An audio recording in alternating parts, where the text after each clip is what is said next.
Yo, yo, yo, yo, yo, yo, yo, yo, yo, yo, yo. It's me coming back at you again with another live stream vid. And definitely, it's been a long while since I've done one of these. So I just wanted to come on and chop it up and discuss a few things that I have been keeping up on, but at the same time, I haven't had much time to put my input into it, whatnot. So I definitely want to go over the fights that took place. Well, the main event fights that took place yesterday between Mauricio Lara and Lee Wood, which was a great, very good fight, by the way, while it lasted.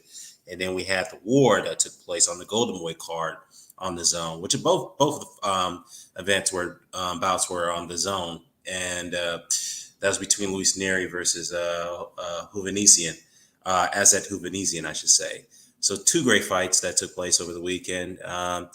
Definitely the Lee Wood and Mauricio Lara was a fight that everyone wanted to keep an eye on. But the most left fight was definitely Luis Nery and Hovhannisyan. Even though many people did expect that fight to be a war, if you know who both of those guys are at super bantamweight. Yeah. So let's get to it. What's up, Joe Host? Long time no see, man. Long time no hear. Good, man. I'm good. So I want to talk about that, and also want to talk about the whole heavyweight situation, the mess that it's in right now. All left the mighty, long time, man, long time no here. So I definitely want to talk about the heavyweight situation. The mess it's in right now, and it's very painful to watch it as it may be, because you would think the heavyweight division shouldn't have this much trouble getting many of the big fights made as it was during the Floyd Mayweather era, where the welterweights have taken place, which is understandable because in that situation, when Floyd was fighting, there was a larger pool of fighters that you can choose from rather than just being goaded into fighting a particular fight, or rather been pressured to take a certain fight, whatnot. Now we're getting that this clown show in the heavyweight division, particularly with Tyson Fury, which I'll get into shortly. We're also going to talk about him and the situation with Alexander Usyk, Deontay Wilder, Andrew Ruiz situation. Joshua's comeback fight against Jermaine Franklin, and Dillian White being upset. So there's a lot to talk about, a lot to quote unquote unpack. So I'll try to go ahead and get through this as quick as I can. So first things first, let's talk about the Lee Wood versus Mauricio Lara fight. I didn't bother looking at the undercard. And Yeah, and I didn't bother looking at it because obviously this was the fight that I wanted to see along with everyone else. And plus, I was out on the day; I was pretty busy, so didn't have time to look at the undercard. But definitely, this is a good fight, as it was expected. This was in Lee Wood's backyard because he is a champion, and he was a champion, and he was taking on the voluntary defense and Mauricio Lara, a fight that he didn't really have to take, even though he was ordered by the WBA to take the fight initially, but subsequently he pulled out due to an injury, which is kind of suspect if you ask me. But needless to say, at the end of the day, he did take the fight while Mauricio Lara was still, obviously still in his prime condition and shape, I should say. So, anyhow, the fight took place in Nottingham, where Carl Froch is from, and shout out to Carl Froch, who's been recently inducted to the 2023 the new class of Hall of Fame, along with Tim Bradley. Yeah, definitely well deserved. I think Rafael Marquez has been inducted as well, but yeah, Rafael Marquez has been inducted, who's on one Mayo Marquez's cousin. So anyhow, how did this fight play out? And yeah, I was over there ringside and reported it a couple weeks ago. Yeah, we did have a good dialogue about the Tank Davis pay-per-view situation, Rick Glazer, which I did have my say on that because Rick seems to only report on the negatives when it comes to PBC, but he refuses to report on other negatives and other with other let's say promotions or organizations and so forth, because obviously he has a bit of a bias when it comes to the Tyson Fury, the Daniel Kinahan situation, which I'm not going to get too much into. Which, by the way, Rick has openly admitted that he has a relationship with Mr. Kinahan, and he's not ashamed of that. So obviously, when you say things like that in public, it does make you a target or a radar, or it makes you a target to become on somebody's radar when it comes to Daniel Kinahan. You know that with that that what you call it, that target is coming from those investigators, the U.S. Investigators, or the Irish or the UK authorities, or so forth, all the other, or Interpol. So anyhow, I digress. So anyhow, back to the fight. Shout out to Hot Man in the chat. So first round I gave to Mauricio Lara. Definitely thought he established his position early. He kept the fight. He pretty much controlled the entire fight, if you think about it. Well, not exactly the entire fight. There were moments when Lara actually dictated the pace as well. I definitely gave him the first round because he kept Lara at the end of a jab, hit him with some good body shots, which was taking a toll on Lara. He did really feel those shots. And and he was hitting him some blistering combinations, and he was hurting Lara a few times. So definitely gave him the first round. Second round, Lara started to turn up the pace. Started to hit him with some good hooks. Started to hit him with a good jab. He carries power in both hands, which makes him so dangerous, and he's very durable. And in that second round, he hit Wood with a 1-2 combination with a straight left and with the right, coming in with the short right hook, and that hurt Wood momentarily. His legs buckled a little bit, so he was definitely hurt from that. And then Lee Wood came back and he regrouped, and he took control of the fight in the third round. Fourth round, it was nip and tuck. It was pretty close. So I edged it to Lara because I thought he landed more of the powerful shots in that round. But if you want to swing it to Wood, I don't see no argument with that. Fifth round, I would say that was a Wood round, even though Lara did start a little bit early, but for the most part, Wood pretty much dominated that round from the mid to the end. Sixth round definitely lead Wood. You would think that Mauricio Lara was tiring because he was blowing gas. He was getting hurt with the body shots. And there's one particular shot that Lee Wood landed on the body. It was a right hook to the body. And you could see it was a kind of a hip shot, which from my understanding, that hip shot is pretty illegal. You cannot hit a guy on the hip. But anyhow, that shot really hurt Lara. You could tell he was wincing in some pain. He was complaining about that to the referee. But, obviously it's a very difficult call to make, because sometimes if you look at it from one angle, from the referee's point of view, if you don't see it up close, if you're looking from a different angle, you can't tell whether the guy hit him on the hip. You can't really tell. So Lara was complaining about that, but it is what it is. But you could tell he's hurt from that shot. So that was the sixth round, I believe. Seventh round, this is where, pretty much the fight ended.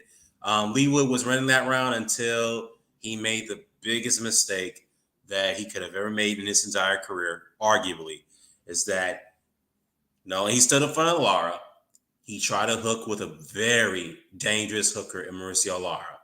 So both guys exchanged hooks, but his hook got to Lee Wood first, and it hit him right on the chin, and he went down. And, obviously, luckily, his head didn't bounce off the canvas when he went down. But when he went down, his legs were stiffened for a moment. He got back up, but his legs were pretty gone. And he was, he had his senses a bit. He was responding to the referee's instructions when he got up, when he made the count. The referee told him to put his hands up. He did. And he had 10 seconds left in the round. And next, Ben Davison threw in the towel. And this is where the controversy comes into play here, because a lot of people, some people are going to argue that Ben Davison should have gave Lee Wood a chance to see if he can recover, especially if it was 10 seconds left in that round. Now, I'm going to be consistent here about this, because I said the same thing about Anthony Yard's situation with Arthur Beterbiev. When he got put down in that 8th round against Beterbiev, he got up. His legs weren't not as bad as Lee Wood's, because Lee Wood's was all over. His legs were gone. Anthony Yard still has some of his legs, but yeah, he was hurt though. Shout out to the Brotherhood in the chat. But look, let me just say this. I'm gonna look at this from two different sides. So I understand people who are counting on Lee Wood to win the fight, especially in his backyard. In Nottingham. It's a big fight. It was a homecoming fight. He was the champion. This was a big moment for him, especially at this time of his career when he's 34 years old. He's 34 years old. He's been knocked out once early in his career. He had some setbacks, and he had to really, really, really, really, really work hard to get to the position he is now as being a champion. And to have this happen to him, to have the fight stopped like that by Ben Davison, some people argue that Ben Davison took away his opportunity to show that he was a true champion. I could understand that to some extent, but looking at it from Ben Davis' perspective, looking the way that Lee Wood looked, he didn't look like he fully recovered. Yes, it was 10 seconds left in the round. That would have gave him a little bit more time to recover if he could survive the onslaught. But looking at his legs, looking at the way he reacted to that punch, and Ben Davison knows his fighter, and the trainers know his fighters as well. He probably said to himself, you know what, this is going to end bad for Lee Wood if I let this fight go ahead, because even though if he was going to, he had 10 seconds left, even though he was going to survive the round, he had like 2 minutes to recover, I believe, or 1 minute to recover. I'm sorry, 1 minute to recover. That is not going to be enough time or 30 seconds. What is it? 1 minute or 30 seconds? I think it's 30 seconds. 30 seconds to recover after the bell, right? He still wouldn't have his legs. So he was like, you know what? I know my fighter. He's got to live to see another day. So I can understand Ben Davis' perspective. And then going back to Tunde Ajayi, when he stopped the fight, when he threw in the towel, well, he didn't exactly throw in the towel. He kind of went the apron and waved it off in front of the referee with the Anthony situation. You could probably sense that was the same situation as well, because Yard took a big clubbing shot from Beterbiev when he got up. Yeah, his knees buckled, but he didn't go down. He still had his guard up, and he was listening to the referee. But Tunde knows his fighter very, very well. He knows how vulnerable he is when he gets hurt with a big shot, so he didn't want to risk him going in there and trying to absorb more punishment while trying to win a fight. So he probably looked at that and said, you know what, you got to live to fight another day. So I guess I can understand that those two situations. But again, I guess the difference is, in my opinion, is that Yard still had some of his legs. He wasn't completely gone like Lee Wood was to some extent. So I can understand the frustration in what the fans are saying, but at the same time, I can also understand Ben Davis' situation. So I'm keeping it consistent there. Hamed says that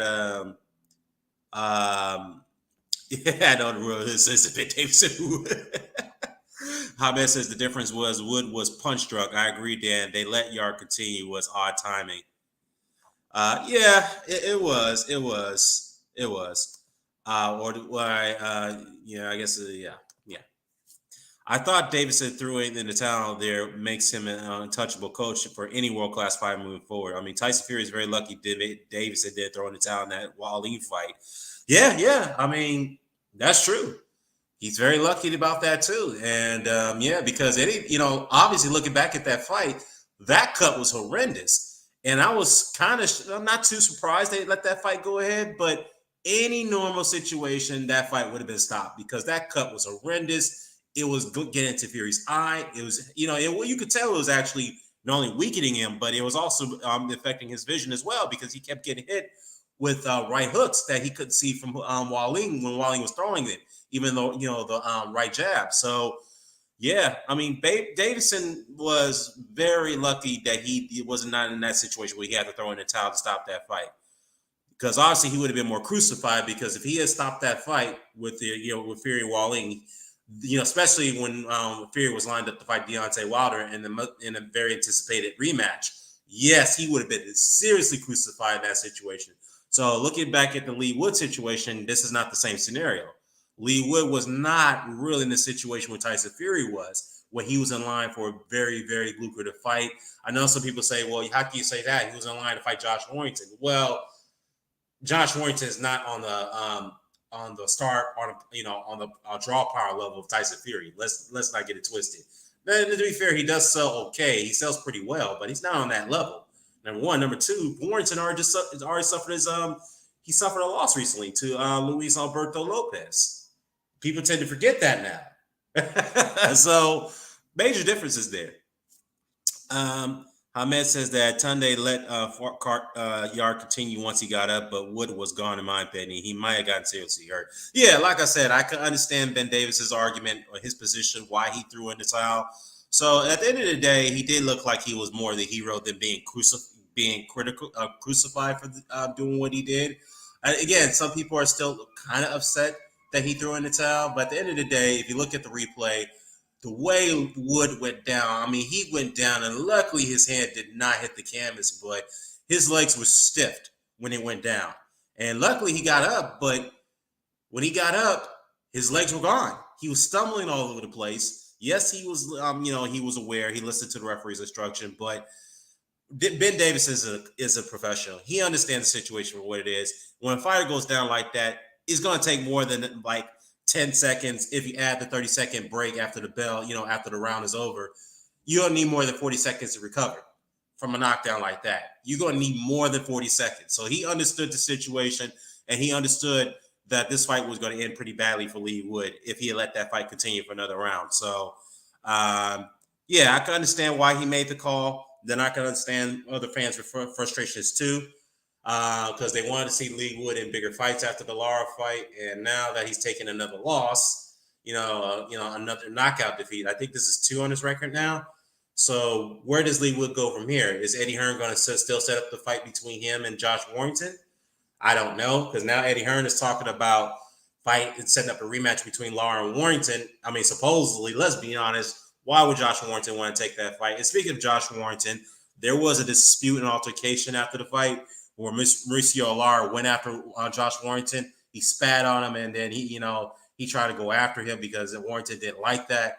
And I get it, but at the end of the day, does Josh Warrington really want that type of pressure again? And mind you, Josh Warrington does not hit as hard as Lee Wood. He doesn't have that snap in his punches. He doesn't. So, and Warrington knows that. He doesn't want that type of pressure. And he just lost his fight recently. So, if anything, Josh Warrington would need to try to focus on rematching Luis Alberto Lopez, who's the IBF champion. Now, if they can't get that made, I think it would be best for Eddie Hearn to set up the unification bout between Lara versus Lopez, because I think that's going to be a slugfest. 2 Mexican champions. And Eddie Hearn has matchroom options on those 2 fighters. Why not? Make that unification bout. Take it to Mexico. Don't bring it to the UK because that doesn't make any sense. Maybe the United States, somewhere in Texas and California or Southern California, but don't bring that fight to the UK. Obviously, it just doesn't make any sense. No one's going to want to watch that in the UK. I mean, live attendance, that is. Take that unification bout in Mexico, because I think that would be a big fight there. Lopez versus Lara for the unification bout at featherweight. I really think that's what Eddie Hearn should do. Forget about Warrington and forget about Wood. I know Wood has a rematch clause.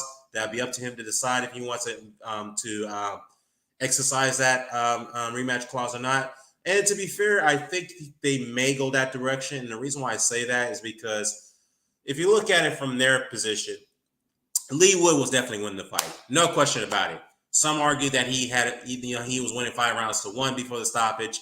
Some would also argue that he was winning 4 rounds to 2. I had it 4-2 for Wood. So definitely he was winning the fight. So, Wood's team's going to look at that and say, you know what? He made a mistake by standing in front of Lara. You gave him the only chance of winning that fight by standing in front of him and let him hook with you. You know what I mean? So we could definitely win the fight. You just can't give him a chance to throw those hooks in the inside. You got to keep it at the end of your jab. You got to fight him at a long range. And Lee Wood was having success doing that. He was outboxing the guy, giving him, pretty much giving him a boxing lesson before he got caught with that hook. So, yeah. And to be fair though, Mauricio Lara, it's not like he was getting completely dominated. He was in the fight. He was hurting Wood with some big power shots in the early stages of the fight. So at the end of the day, yeah, it'd be up to Wood's team to decide if they want to exercise the rematch clause, which I think they will do. So in this situation, I know some people are upset, like, why is Ratcham continue to do this by invoking so many rematch clauses in championship fights? I get the argument there, but the difference is that instead of this being a mandatory fight, this was a voluntary defense. So the rematch clause does make sense. Now, suppose it was a mandatory fight, yes, that may not make no sense. There should be no rematch clauses in mandatory fights at all. That's just my opinion. So, yeah. Yayo says that, shout out to Tony Yayo, man. He says that Lara's only 24. Yeah, he looks older than that. Yes, I thought he was like maybe 28, 29, but yeah, he looks older than 24, in my opinion, but it's all good though. Hamed says that Davison didn't throw in the towel because he was nothing, because he was nothing without Fury. And against Wilder, it was the last round where Fury was head on 2 cards. Yeah, that's also key difference too. But we're not talking about the first fight. We're talking about the second fight where Fury fought Otto Wallin when he suffered that horrendous cut above his left eye. And in any normal situation, that fight would have been stopped because that cut was too horrendous. Fury's vision was getting deteriorated, was getting impacted. He was getting hit with right hooks, right jabs by Wallin. He just couldn't see it. And he was also weakening him too. So obviously the reason why Davison didn't stop the fight because he knew what was on the line. It was that Wilder fight, that rematch. That was, where both camps were going to tend to make big money. But sadly for Ben Davison, yes, he didn't stop the fight, but he was dismissed after that fight. So, yeah. So basically, it was no win-win situation for him. Obviously, he couldn't foresee that situation that he was going to get sacked, quote unquote. That's a term they use in the UK, sacked for for Fury's performance against Wallin. So it is what it is. Allah says that totally untrustworthy trainer. His career should be based over that abysmal choice. Hire Ben Davison if you want to lose a championship fight. Pathetic. Now, well, again, Allah. Again, I could understand the frustration there, why he stopped the fight. But at the end of the day, you have to look at it from his perspective. And we all saw it too.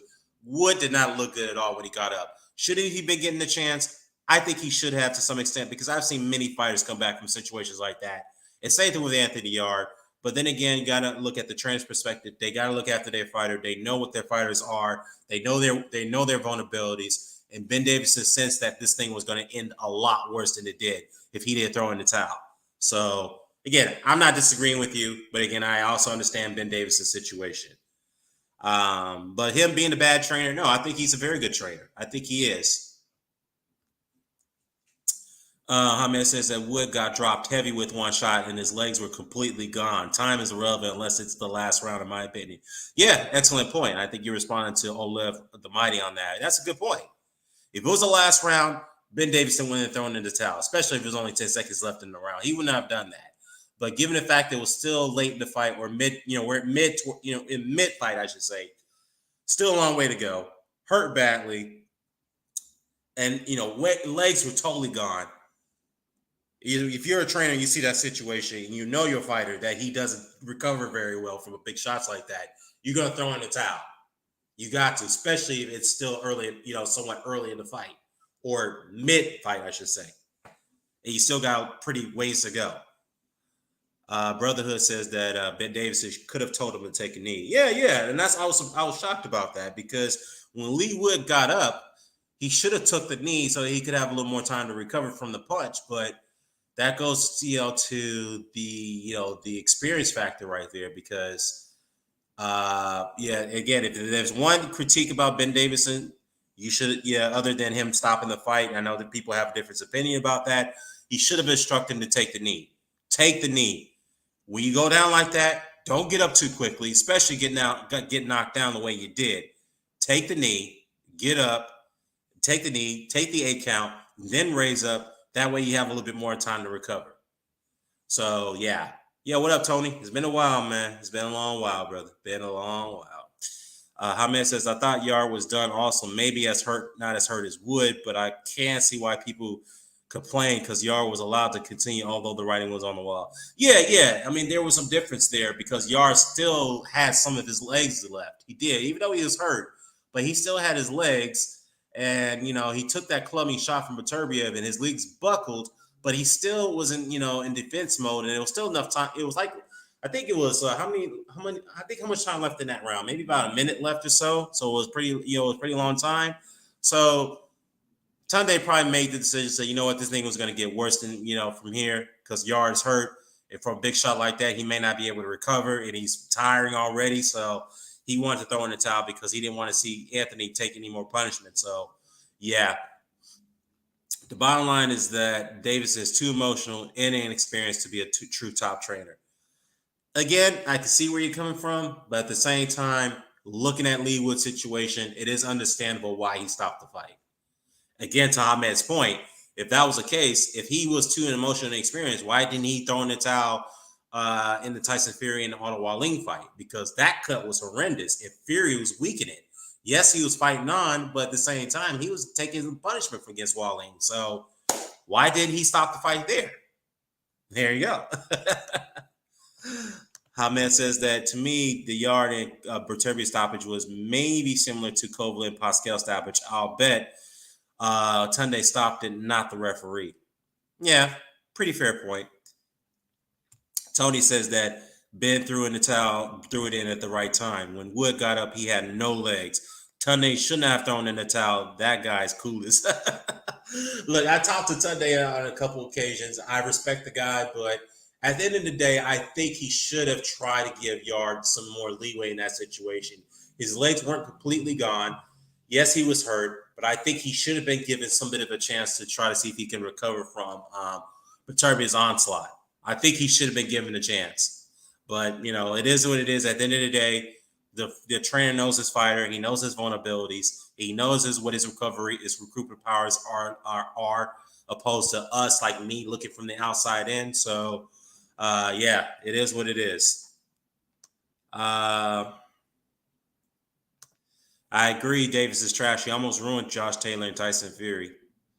Yeah, I mean, look, he's not the best trainer in the world. Not saying that, but he's a pretty good trainer. I mean, look, you got to give him credit for helping rejuvenate Tyson Fury's career. We got to give him credit for that, getting him into the shape, not the shape that Fury once was, but almost in the shape that he used to be. We got to give Ben Davis credit for that.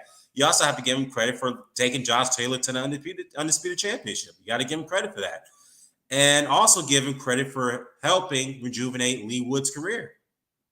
You got to give Davis credit for that. So, yeah.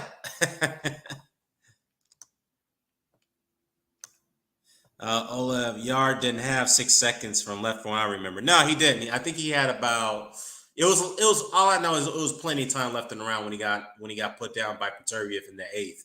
So I think it was about a minute and a half or something like that, but it was a lot of time left. So, yeah. Lara was doing awful cutting off the ring. Surely Wood could have ran a couple of rounds while getting his legs back. I had Wood way up on the cards. That was still Wood's fight. Yeah, like I said, though, he was definitely winning the fight. No question about that. So I could see why he would go ahead and exercise his rematch clause. So I could understand why he would do that. But at the end of the day, like I said, Ben Davis probably knew that it's going to take more than 40 seconds for Lee Wood to recover from a knockdown like that, given the fact that he's been stopped before early in his career. And he was already taking some heavy shots already from Mauricio Lara, and they were somewhat taking a toll on him, which forced him. I think that's probably the reason why he did not kept that fight at a distance, because in some cases when you would take shots like that, it's going to slow you down. And it's going to sometimes force you to trade with a guy like that. So, yeah. Tony, I agree or disagree. I thought once the referee let Yard continue, Tunde should have stuck with his decision. Yeah, I mean, yeah, I think Tunde should have let that fight go a little bit. I think he should have gave Yard a chance. So, yeah. Completely disagree. Wood was done. He was punch drunk, and even in his post-fight interview, yeah, he was still off.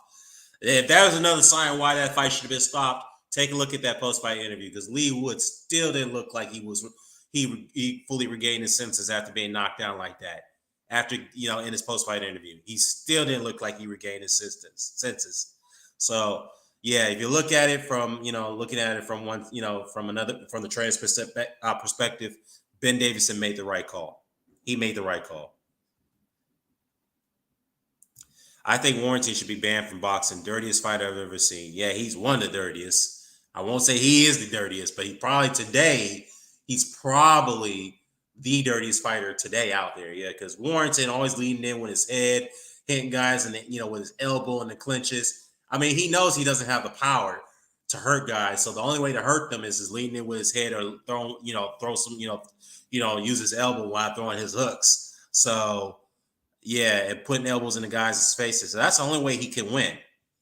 Whatnot. And, obviously when he did that to Mauricio Lara, we all know that Warrington was relieved that fight was stopped on a technical draw, because he was getting hurt from those power shots early on. And he knew what was going to happen if he continued to take shots like that in the second fight that I mentioned. So, yeah, if they want to rematch that fight, Warrington's got to go back to Luis Alberto Lopez if he wants to take that rematch, if he wants to take it. So, yeah. I had Wood up toward 2. Yeah, I agree. I had him up there too. But I doubt 1 minute was enough. He might have not been able to make it to the corner. He was gone. Time is irrelevant. It was 7th round, not the 12th. Yeah, absolutely. If there's 1 round left, I can understand why people would be very, very angry with Ben Davidson. I would have been angry with him as well. I would have been angry as well. It's kind of like the situation with Meldrick Taylor when he fought Julio Cesar Chavez Sr. back in 1990. That was 33, almost 33 years ago. I remember we all, I mean, I'm not sure if you guys were born at that time, but I remember that fight as a kid. And I can tell you, and I think maybe Tony may have seen that fight as well. I'm sure all you guys seen the fight now because it's on YouTube, so you can look it up. But if you look, Davis, Taylor was definitely taking a beating. We all know that. But at the end of the day, he was beat Julio Cesar Chavez to the punch. He was clearly winning the fight. And then when he got put down by Julio Cesar Chavez, there was 10 seconds left in the round. 10 seconds left. Richard Steele was the referee. He asked Taylor, do you want to continue? Taylor looked at his corner. Then as soon as he did that, he immediately waved the fight off. And then that's where the shit hit the fan right there. Now, looking at it from both perspectives. Richard Steele, yes, he's notorious for making bullshit stoppages. I get it. But at the end of the day, if the fighter's not complying with your instruction, yes, I could see why he would have waved it off. But at the end of the day, it's not like he asked him twice or 3 times, do you want to continue? Do you want to continue? He asked him once, Taylor looked at his corner, and then he waved it off as soon as he did that.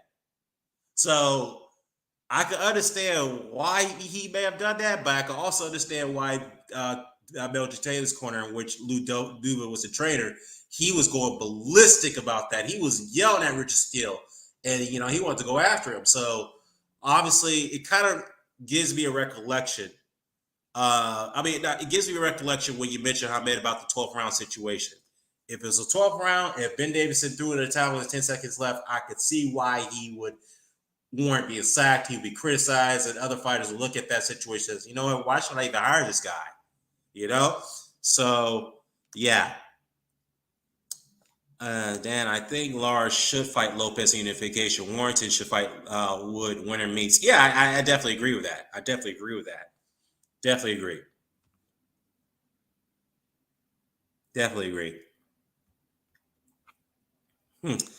Eddie no longer has any male world champions in the UK. Yeah, yep.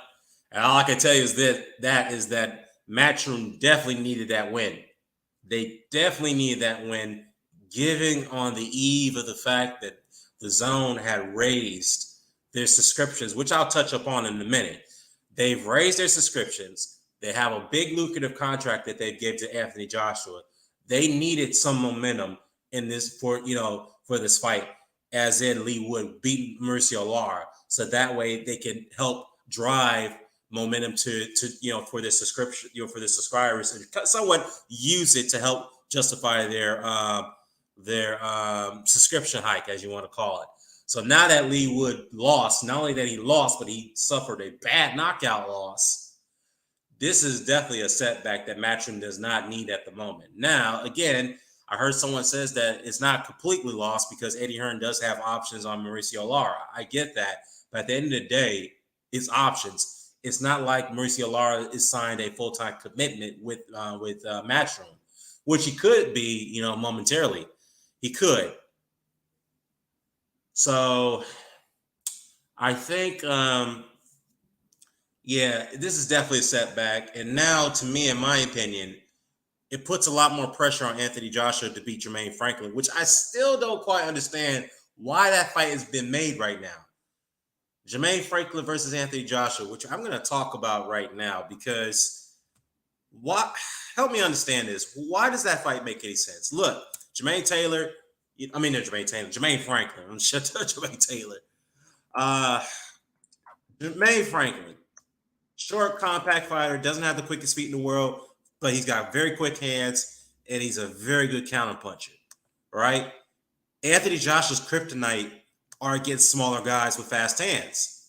That's his kryptonite. So why would you, in his comeback fight, put him in there against a guy like that? Okay, a guy who arguably beat Dillian White. So in my opinion, I thought Franklin won that fight. But at the end of the day, I'm not going to call it a robbery, but still. But anyhow, why would you? I just don't understand who's the matchmaker in Matchroom who's putting this fight together. Yes, Eddie Hearn signs off on it, but at the end of the day, I don't think he's really the matchmaker. Because the reason why I say that is because each promotional outfit has a matchmaker that does the matchmaking. They get the fighters, they assess that they do, they assess the fighters based off risk factor, and then once they put the matchmaking together, they send it over to the promoter. The promoter gives it a thumbs up, stamp of approval. That's the way I see it. So I just don't understand why that fight's even made. And I mean, look, I understand that Joshua needs a confidence building fight, but I just think I could be wrong. And I think Joshua could probably get Franklin out of there. He could beat him probably better than Dillian White, which I probably expect he should. But at the end of the day, I wouldn't be too surprised if he struggles in this fight. If, God forbid, he gets knocked out or he loses this fight. I just don't see how this is a good matchup for Joshua. I really don't see it. I mean, again, he can prove me wrong. But at the end of the day, I just think this is a bad matchup. And this fight is actually on April 1st, April Fool's Day. Not saying that's a coincidence, but yeah, it's just weird. But anyhow, if anything, I thought it'd make more sense if he fought, Gerald Washington or Dempsey McKean. Yes, Dempsey McKean, his sparring partner. I would have no problem with that. Because McKean is a southpaw. He's tall. He doesn't move as fast. He's he's stationary. That's definitely a fight for Joshua to win. That's definitely suits his style. But a guy like Jermaine Franklin is short. He's got very good defense. He's compact. He doesn't have the fastest feet in the world, but he's a very good counterpuncher. He's fast. He's got fast hands. Not as fast as Andy Ruiz, but he's got very fast hands. And again, that's Joshua's kryptonite. So I just don't quite understand why that fight was made. But it is what it is. I'll definitely be tuning in. And it's not pay-per-view.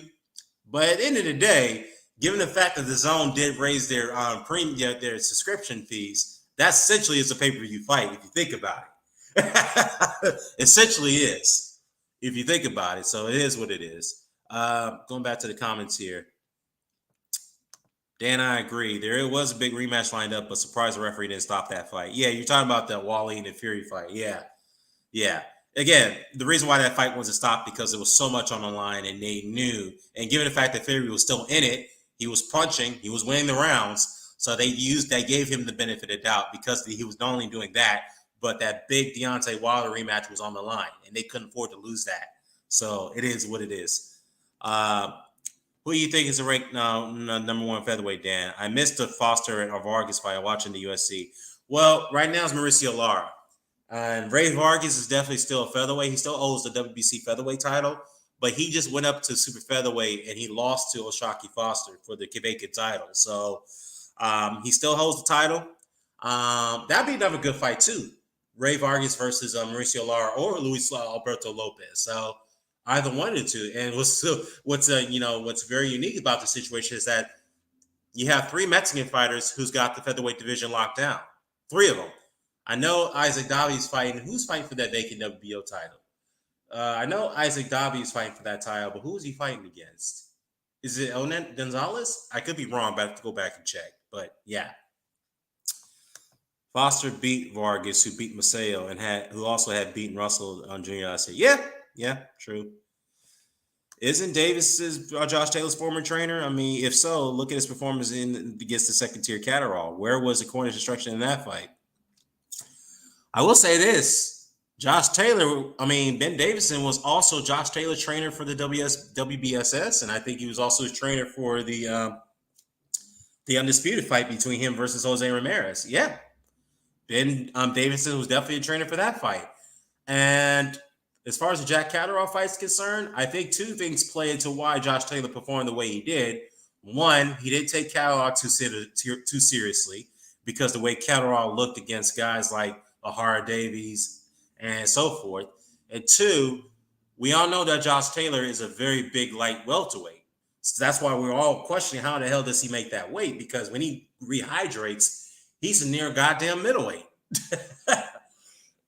So he has to be at least close to like 160, going into fights day after the weigh-in. So I think the weight cut has really taken a toll on him. So I think that's the two major factors why he performed the way he did against Catterall. So yeah, now is that all on Ben Davidson? I don't think so, not entirely. But at the end of the day, I think it was again. I think he didn't take Jack Catterall too seriously. Number one. Number two, the weight cut was an issue because Josh Taylor has been complaining for years now that he's been having trouble making 140, and he was planning to go up to 147 after the Catterall fight. Now he's staying at 140. I don't know what the deal is with that. I think it's in part because of the situation with Daniel Kinahan, and you realize that for Josh Taylor to take fights at welterweight, he has to go to America and take those fights. No top welterweight, which is in America here, is going to go to the UK to fight Josh Taylor. That's not going to happen. So that's probably why he stayed put at 140, because that's where he can make the fights. He can make the fights there, and there's a lot of UK standouts at 140 that that he could fight there. So anyhow, but then again, the WBO did order the Teofimo Lopez fight, and Bob Arum was quoted and said that he is willing to send Lopez over to the UK to fight Josh Taylor, since he does promote both guys. So it is what it is. Yeah, Maxie Hughes. Okay. Yeah, but yeah. Yeah, I mean, it makes both sense. They're both coming off a loss. Yeah, you're talking about Warrington versus Wood. Yeah, it'd be a good fight to make. The winner takes on the winner of Lara versus Lopez for the unification. So yeah, that would probably make sense. The Franklin fight is a no-win situation for Joshua as a warm-up for White. There's no logic defeating White leftovers to AJ. Why not have AJ beat up Herkovich as a comeback fight? You know what? I will say this, Olive. One point I agree with. I don't understand why fighting Jermaine Franklin would be suitable tune-up for Dillian White, a guy who's been knocked out badly twice, in his career, who's been taking a lot of punishment, has been beaten up so many times. And in fact, that Joshua already gave this man one of the worst beatings of his career. Why do you need a tune-up against a guy like Dillian White? And why are you fighting Jermaine Franklin, who's in his prime, who's hungry, who arguably beat Dillian White? So why would you fight him as a tune-up to fight Dillian White? Now, looking at it from the zone and the matchmaker's perspective, they could use that as leverage, as momentum to sell the rematch between Joshua versus Dillian White. I could understand that perspective, but at the end of the day, still looking from the outside in, why would you need a tune-up fight Dillian White, a guy that you brutalized and beat up already years ago? Why would you do that? So again, I don't know. But I understand is also due to the fact that Joshua is mentally shot right now. He needs his confidence back. So, yeah. As far as him going up against Filip Herkovich, nah, that's a bad idea. No way. And I know Herkovich is still getting slack for the way he performed against Julie Shane. But even still, he was still in that fight to some extent. Herkovich is far more dangerous than fighting Jermaine Franklin and definitely Dillian White. Far more dangerous at this point. I would not have put Joshua in there against Filip Herkovich at this stage of his career. No, not right now. Herkovich is damaged goods and a great scalp for someone to claim. AJ should have taken that scalp and taken his IBF #1 ranking. Instead, he's fighting a top 50 heavyweight. Yeah, look, I get your argument, but at the end of the day, Joshua's lost 3 of his last 5 fights. He's been knocked out stopped in one of them. Well, you can say knocked out, stopped, whatever you want to call it. But he took some beatings early in his career. So these 2 back-to-back Usyk losses took a toll on him, not only physically, but mentally. So I would say more mentally than physical. So now he needs something to build his confidence again. He's, whatnot. So I can understand why he's fighting Franklin. But at the end of the day, let me go back. I could somewhat understand why he's fighting a guy that's not in the top 20. But at the end of the day, I still don't quite understand why is Jermaine Franklin involved, people. Why him? So, yeah. Brotherhood says they couldn't stop Fury versus Wally because the cut came from a punch. But it would be a TKO if they stopped the fight, right? Yeah, exactly. Exactly, Brotherhood. If that fight was stopped, then Wally would have gotten the win. And that would have been a major setback for Tyson Fury's career. Major setback. And he would have lost the Deontay Wilder fight, the rematch. He would have lost that rematch. He would have lost his biggest payday of his career at that point if that fight was stopped. So, yeah, good point. I was saying that AJ versus Franklin both come out losses, so it makes a little sense, I guess. Oh, okay. I mean, yeah, I agree. Then again, I also disagree why Jermaine Franklin, because again, going back to my point, I just think that fighting a guy who's short, compact, who's got fast hands, great counterpuncher, who's very, very pretty good defensively as well, but got slow feet, and he's pretty difficult to hit. So, other than that, why would Joshua fight a guy like that? And his kryptonite is against guys who are short, who's compact, who's very good defensively. Joshua struggles with short guys, with short heavyweights. He did struggle against not Alexander Usyk. Obviously, he lost those two fights. I'm talking about Alexander Povetkin. He struggled in that fight, a short heavyweight. He had his moments where, yes, he was beating up Carlos Takam, but he was struggling in that fight because Takam is somewhat difficult to hit at the time. He's short, compact, and yeah, it's sometimes being a tall heavyweight, it's very difficult to get your timing against guys who are short, and compact, who are difficult to hit. So yeah. Shout out to Boxing Learn. He says Hrgovic is an overrated heavyweight. I mean, I could say early in his career he was overrated because of his amateur pedigree, but other than that, he's a very good heavyweight. And yeah, I do agree. He lost that Julie Jane fight. He should not have gotten that decision. And I know the IBF initially ordered him to fight Usyk. Now, if that fight were to be made right now, Usyk definitely is winning that fight. I don't see Hrgovic winning that fight. I don't see how he can win that fight. Now, speaking of the IBF, they've ordered Andy Ruiz versus Philip Hrgovic because of the Deontay Wilder situation with the WBC. Now, let me get into that. So, Deontay Wilder has made some comments. Yeah. What's up, MG? Yeah, I'm getting into that with the PBC and Deontay Wilder. Let's see. AJ has looked good in his last few fights. This is slowing down. And then doing tune-ups in this latest career doesn't make sense at all to me. I mean, AJ only has 3 fights left in his prime. Why waste 2 on tune-ups? Well, you know what? You make an interesting point there. Yes, he looked good in his last fight against Alexander Usyk, but the fight before that, the first Usyk fight, he didn't look that good at all. The fight before that, he did look good against, obviously, Kubrat Pulev, his mandatory, in the rematch against Andrew Ruiz. So I get your point there to some extent. But I would add that part of the reason why he's losing some in his prime years now is because Joshua only fights once a year. He's been fighting once ever since the first Andrew Ruiz loss. And that was back in 2019, I believe, or 2018? Yeah, 2019. So it's been 4 years since Joshua's fought 2 fights in a year. It's been 4 years. And part of the reason why he's losing some of his prime now is because he's been relegated to only once a year. And that right there not only takes a toll on you mentally and physically, but also it takes away your prime years.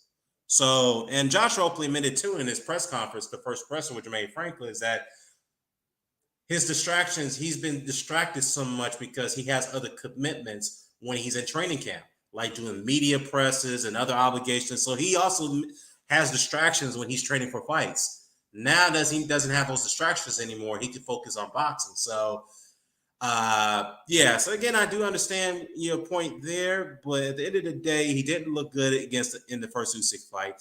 The second fight, he did a little bit better, but he was not good enough. So, and that right there, those back-to-back losses, losing 3 of your last 5 fights, being stopped in one of them, that can take a toll on you, not only physically, but mentally as well. So, yeah.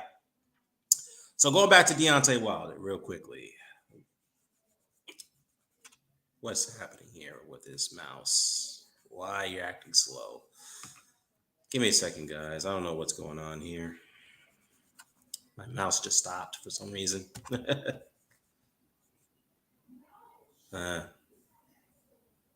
Come on. Why are you moving slow?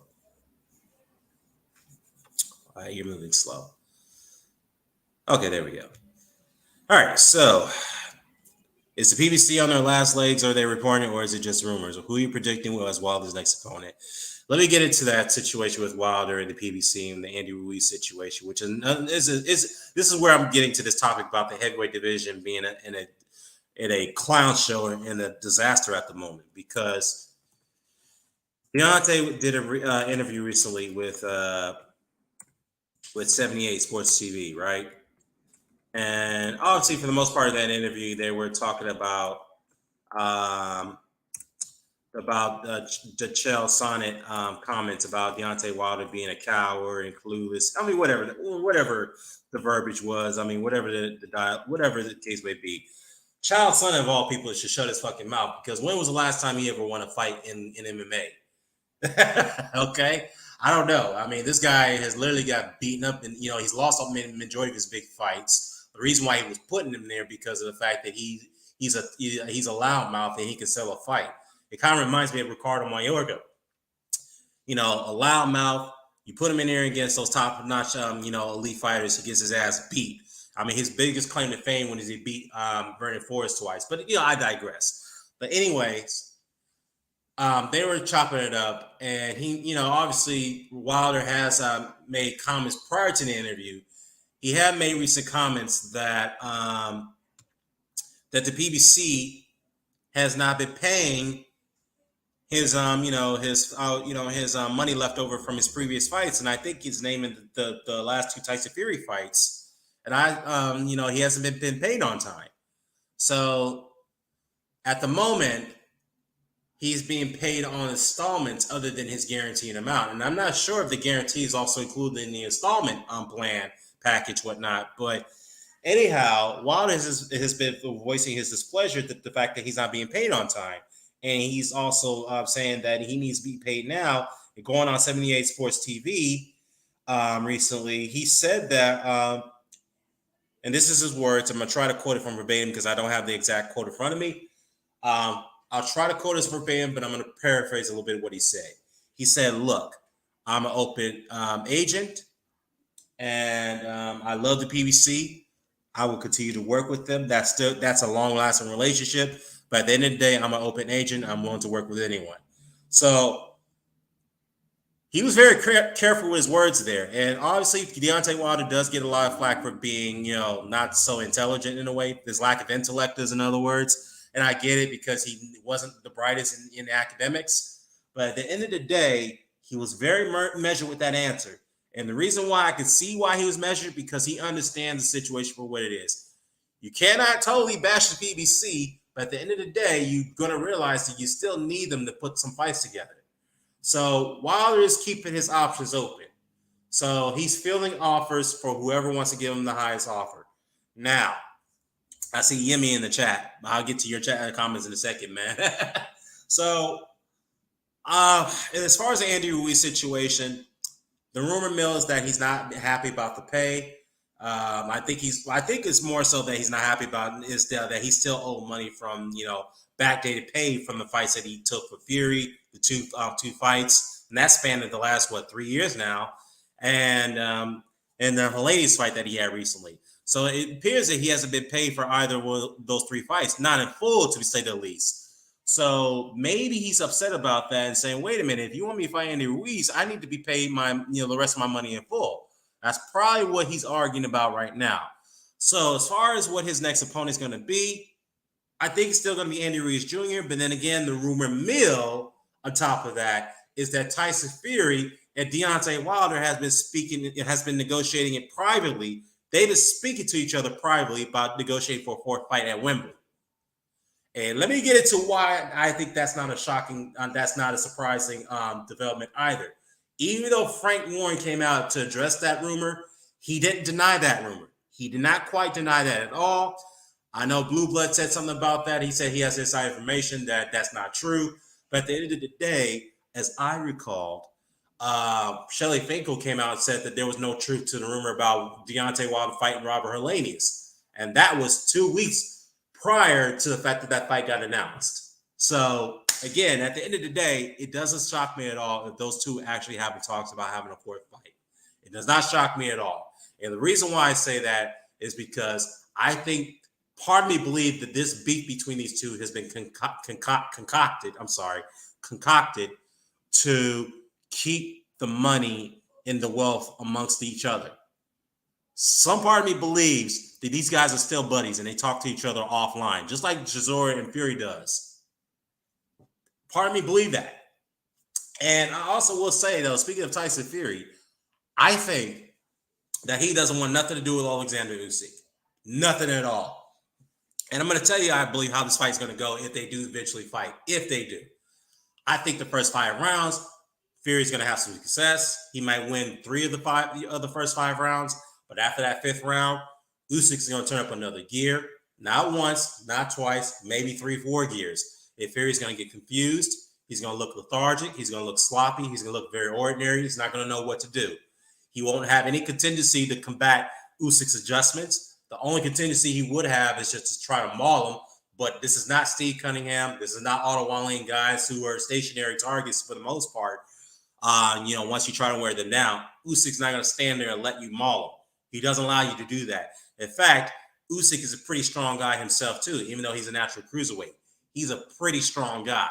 So Fury is going to have a rude awakening if he thinks he can go in there and walk in front of Usyk and maul him like that. That's not going to happen. And I think Fury knows that. I think that's why he's trying to buy time to slow down the process of making that fight. In actuality, I don't think he really wants this fight.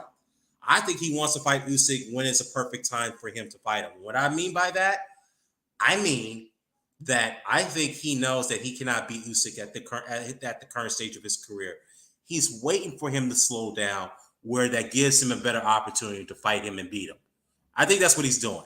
Because now he has his father coming out saying that, well, the Saudis, who rejected the fight, by the way, John Fury comes out and says the Saudis didn't offer him enough money. That's why they pulled out. We're the Furies. We control the situation. We own boxing. We do what we want people. We do what we want people. We dictate what goes on with the negotiations, how fights will play out. Just to sum up what he was saying, right?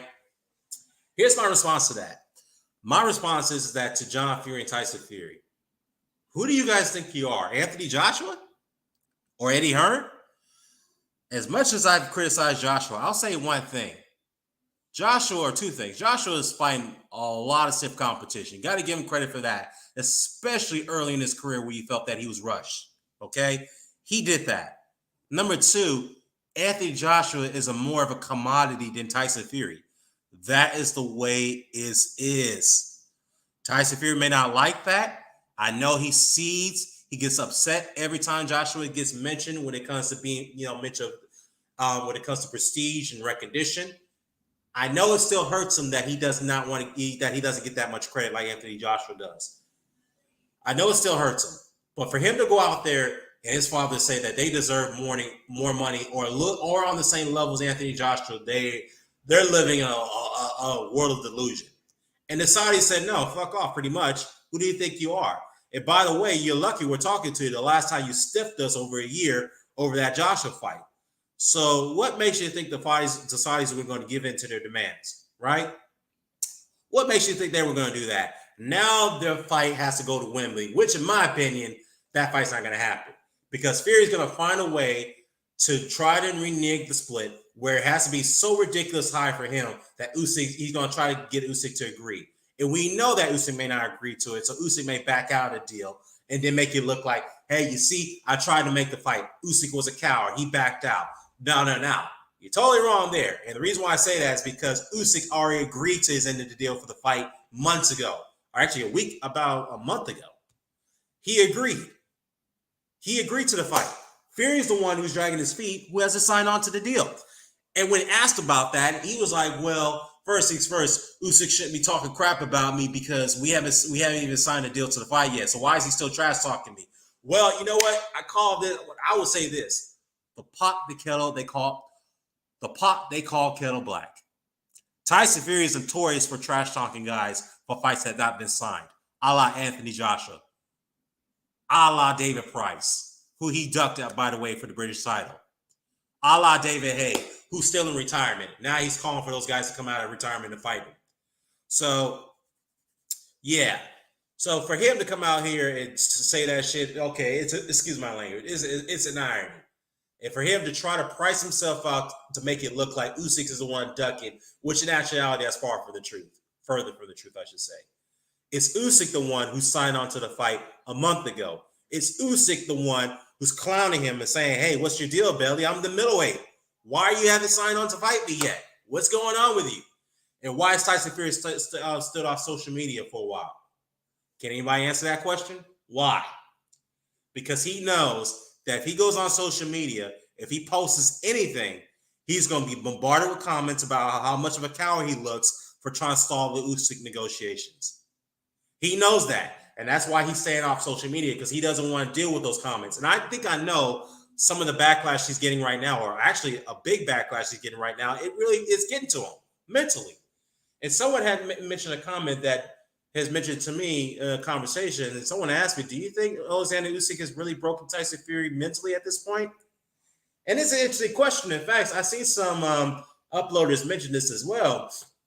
If you ask my opinion on it, I would say not entirely, but I will also say that to some extent, I think Fury knows that he can't crack this guy mentally, and he knows that Usyk is a mentally strong character. He's been with guys as big as Fury, who has skills as Fury. He's beaten them all. He's seen his style. He studied Fury for years, by the way. If Fury doesn't know how to react to guys like that, he doesn't know. He doesn't know what to do. And he probably knows that Usyk is taunting him to the point that he doesn't know how to respond. He doesn't know how to respond to a guy like this. All you can say is like, you're a shit house, you dawson, you getting it, yada, yada, yada. Usyk is just laughing at me. He's laughing at you. It's like, okay, if I'm getting it, then why have you signed the contract? Why have you signed the contract? Why have you dragged your feet for 6 months now? Why? And I tell you why. Because Fury doesn't want that fight. He rather fights Wilder for a fourth time. He'd rather fight David Price and David Haye, even though those two guys are retired. That's who he'd rather fights than fight Alexander Usyk. Hell, he'd rather fight Anthony Joshua, because he knows Anthony Joshua is a mentally broken guy. He knows that. So Fury is a straight up, I hate to say this, man, he's looking like a coward right now. And I don't like to call fighters cowards, but he's looking like a coward. And I'm happy to see that most of his fans, and some of them are ardent supporters, are calling him out for what it is. You cannot do this. If this fight falls through, that's all on Tyson Fury. I'm not putting this on Alexander Usyk at all. And why? Because Usyk does not have a history of doing this. He's always been easy to deal with. He's always agreed to terms when he had to go to champions' backyards and beat them time and time and time and time again. And now when it comes to Fury, this is a problem. I'm telling you right now, if this fight falls through, that's all on Tyson Fury. All on him. And also, like, add icing to the cake, as I have to mention again, Usyk already agreed to terms to this fight a month ago. Fury is the one has yet to sign the deal. Has yet to sign the deal. So, yeah.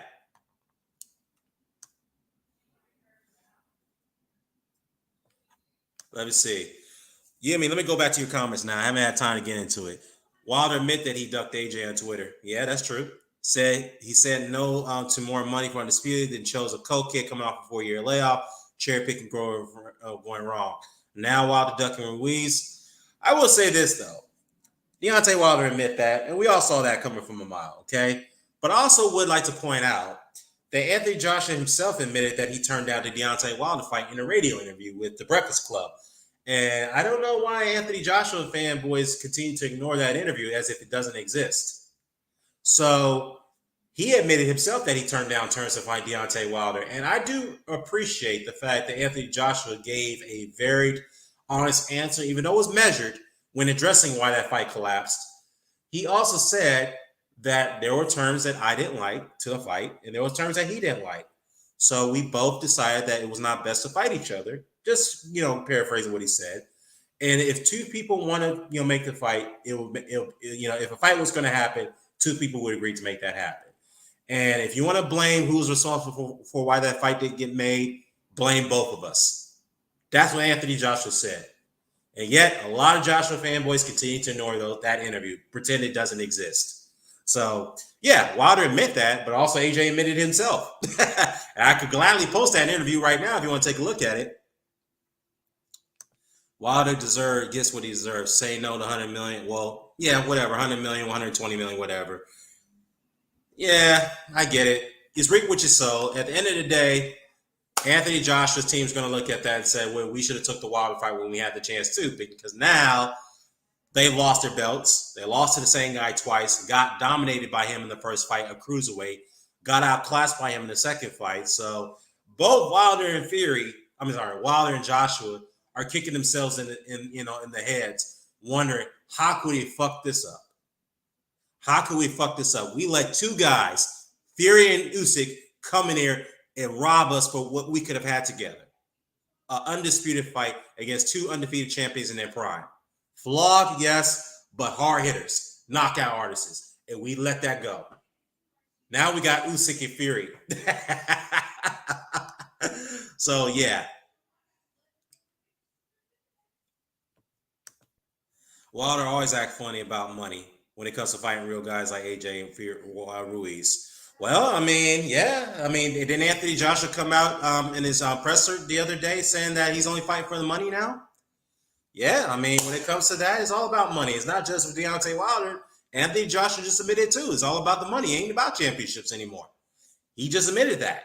So let's keep it fair. Let's keep it square for what it is. So anyhow, happy about money fighting bad bum bashing. Yeah, I know that. I criticize Wilder for fighting routine fights. Trust me, I'm with you on that. He thought Fury was a cherry pick, but he fucked up. Wilder's a bitch. Yeah, he fucked up. I gladly admit that he fucked up. And so did Anthony Joshua. He certainly fucked up with that Andrew Ruiz fight. Because that was a cherry pick that went wrong. Let's not forget that one now. MG says that MG says, what are your thoughts on Joyce versus Zhang? I like Joyce and I want him to fight Fury or Usyk. You know what? That's a very good fight. That's a very intriguing matchup. I expect Joe Joyce to win, but it's not going to be an easy fight. It's not going to be a very easy fight.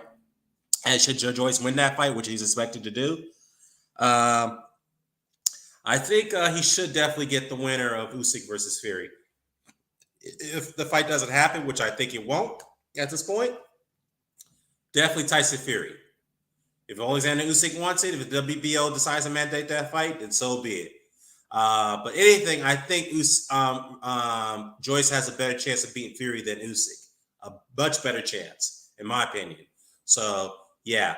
Now, as far as how the fight plays out, I think Joyce is going to struggle with Zhang's counterpunching ability early on. And Zhang hits very hard. He hits very hard. It's very cool. He's got very good coordination, very good balance for a guy, at that age, very big heavyweight. But the thing about Zhang is that his conditioning sometimes plagues him as the fight drags on. And Joe Joyce has unbelievable stamina conditioning and endurance later in the fight as the fight progresses on. So that will definitely play in his favor. So with that said, I do expect him to wear down Zhang and get him out of there no later than maybe the 9th round. That's my opinion.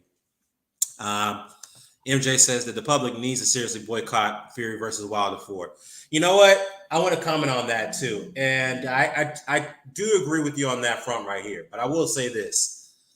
That fight will definitely not fly with the American public. I did hear a UK uploader say this. I forgot who it was. But anyways, he mentioned some interesting point. He mentioned that fight held over in London in the UK, that definitely will sell. Over here in the US, no. Yeah, if anything, I think that fight should not happen. I think Deontay Wilder needs to fight Andy Ruiz. Should he get past Ruiz and then he becomes a mandatory challenger, then okay, so be it. Wilder fought his way to get back into contention. He did the right thing. He fought Hovhannisyan coming off 2 back-to-back wins against Adekwanaki, knocked him out in the first round. He beats Andrew Ruiz in the final title eliminator to get a shot at the WBC champion, which is Tyson Fury. So he's earned his right at that point. So at that point, I don't think there's no reason to boycott it. But now, if Wilder decided to try to leapfrog everyone else to get a shot at Fury again, yeah, I can understand why that fight needs to be boycotted. I got Zhang finally cracking the chin of Joyce. That's a banger of a fight. Oh, well, you know what? If you're right, Olaf, I'll be the one said that I'm wrong. I think Zhang would hurt Joyce, but I don't think it'll be good enough to crack his chin, though. So we'll see. We'll see how that play out. That's why it's a very interesting matchup, and I can't wait for that fight to be to come soon rather than later. You know what I'm saying? Yeah, I'm gonna open the panel, bro. Give me a minute. I'm gonna go ahead and send you the link. All right, Yemi says, where was all the smoke when Wilder kept rejecting the paydays for Undisputed with AJ? Oh man, if you watch my channel a while back, I kept coming at him for that. Believe me, bruh, I did. But you're a real fan when it comes to Fury.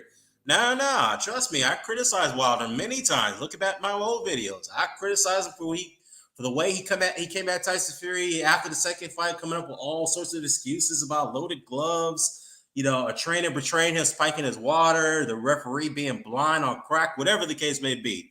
Trust me, bruh, my lives and my videos are all there. And I also said when he exercised this rematch clause against Tyson Fury, I said then that he was not ready for that rematch. I said the same thing about Anthony Joshua when he lost to Usyk the first fight. I said he was not ready. He should not have taken that rematch with Usyk. The same thing I said with Wilder. He should not have taken that rematch with Fury if that fight had that rematch was supposed to play out back in July 2020 before COVID hit. All right. Even after that, I said Wilder should have not, fought Fury when the rematch was pushed back to a year later, right?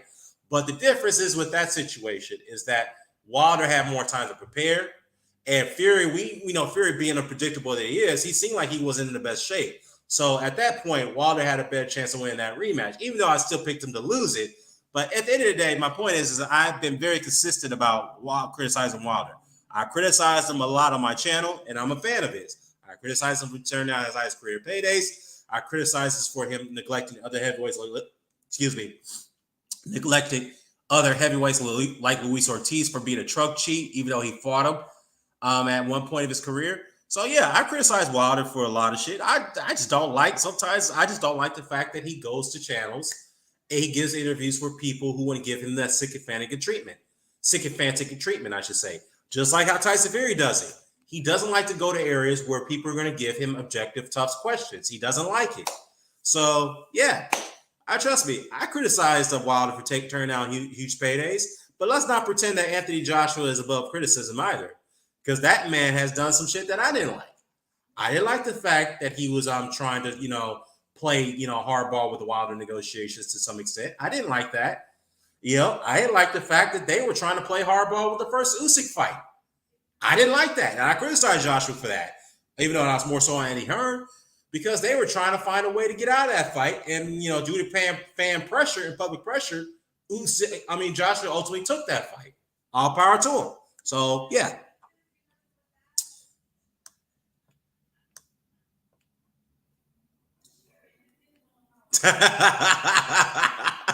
Yeah, Olive. I don't know who Yemi is, but it's all good, though, man. Wilder never unified, never fought Klitschko's, ducked his Mando and White. It said no to Undisputed for an AJ Money fight. But Wilder's victim, yeah, okay. I never said he was a victim. First of all, when did Dillian White become Deontay Wilder mandatory? He never was. First things first. Now, if you're looking at the rankings, just because you're a number one ranking doesn't mean you're the mandatory challenger. That's number one. Number two, when Dillian White did beat Oscar Rivas in a tainted fight, by the way, a fight that Dillian should have been disqualified for because of the fact that he went into that fight, drugged up and used gloves that weren't even pre-inspected before the fight. Yeah, okay, I could go there. I could play tit for tat there. But anyways, the fact is Dillian was never made mandatory to Deontay Wilder title. However, he did duck the Dillian White fight. I will concede to that point. He did do that. I will say that. But at the end of the day, I never said he was a victim. I just said that if you're going to criticize Deontay Wilder, hold the same criticism for all fighters across the board. That's all I'm saying. Ruiz has had a better career than Wilder. He's an ex-champion, never been slept, beat up the number one guy at a point of his career. Yeah, it's arguably he has. I'll agree to that. Yeah, absolutely. In fact, I would say that Andy Ruiz has a better resume than Deontay Wilder. I would concede to that. AJ Ruiz, Joyce Usyk all smoke Wilder. Wilder is out of the Staverns. Well, you spelled his name wrong. It's all good though, man. It's a typo. Well, yeah, Usyk definitely beats Wilder. Joyce, I don't know about that one. It's pretty much if Joyce can withstand the barrage and the punishment that and the hard shots that Wilder throw, that'd be an interesting fight. Ruiz definitely has a chance to win that fight. I think Wilder beats him, but I'm not going to say that's a foregone conclusion. AJ, same thing. To me, that's a fight. That's up in the air fight, just like the Ruiz fight, just like the Joyce fight. But if anything, Usyk is the one I think that beats Wilder very comfortably. Have all the other three that you mentioned. Usyk beats Wilder comfortably, in my opinion. But the other three, that's up in the air. That's not a foregone conclusion. That's just my opinion. Yimmy is Sean Newton or something. I don't know, man. I don't know. But anyways, if anybody wants to jump on, y'all can come in and jump in, man. But yeah, at the end of the day, I never said Wilder was a victim. I'm just saying that look, he deserves to be criticized just like any other heavyweight. Let's not pretend that people like Anthony Joshua does all the right things. He does most of the things right, but yeah, he does most of the things right. But the fact is that there are some things that Joshua need to be criticized for, and there's nothing wrong calling that out. All right, Yemi, let's let come on, man. Let's keep it respectful, guys. Let's keep it respectful, guys. Come on. Let's keep it respectful. All right. So anyhow, let's get back into this right here. Let's get into the zone's price hike situation. All right, because this is something I need to address, and I had to go back to don't be the one that said I told you so, but I told you so. And the reason why I say this is because when Zone first launched in the United States back in, I think, 2018, I believe. Yeah, was it 2018? Yes. Yeah. I said at $9.99, which was a still offer, right, at the time. It was a great offer. No commitments required. You'll get all the premium fights or otherwise pay-per-view level fights at that, at a subscription fee of $10 a month. Why not? It's a great deal. It's a great steal, right? I think they also offered a yearly package on top of that too, which is $120 a year, right? So great. No problem with that, right? But my only problem with that is that okay, you're launching a pretty good introductory deal to a U.S. market, but the problem with that is that you're launching it in a situation that you're not balancing out your budget along with how many subscribers you're expected to acquire to help break even the budget that you're spending on the fighters, such as the fight purses and their guarantees, and how much you're going to make on the back end. So I had a hard time trying to figure out how the hell the Zone's going to make a profit by shelling out all this kind of money, especially that big lucrative Canelo contract, right? And also the Gennady Golovkin contract on top of that, along with giving fighters like Mikey Garcia like a fight when he fought Jesse Vargas for $7 million. That's ridiculous, right? So I'm sitting here thinking, how is the Zone going to recoup their profits from shelling out purses like that? You can't do that just on $10 a month. That's just no way. Especially boxing is not a predominantly popular sport in the United States. It hasn't been like that for many decades. Let's be honest. So I'm trying to figure out how do you sustain this? And yet I got called a hater.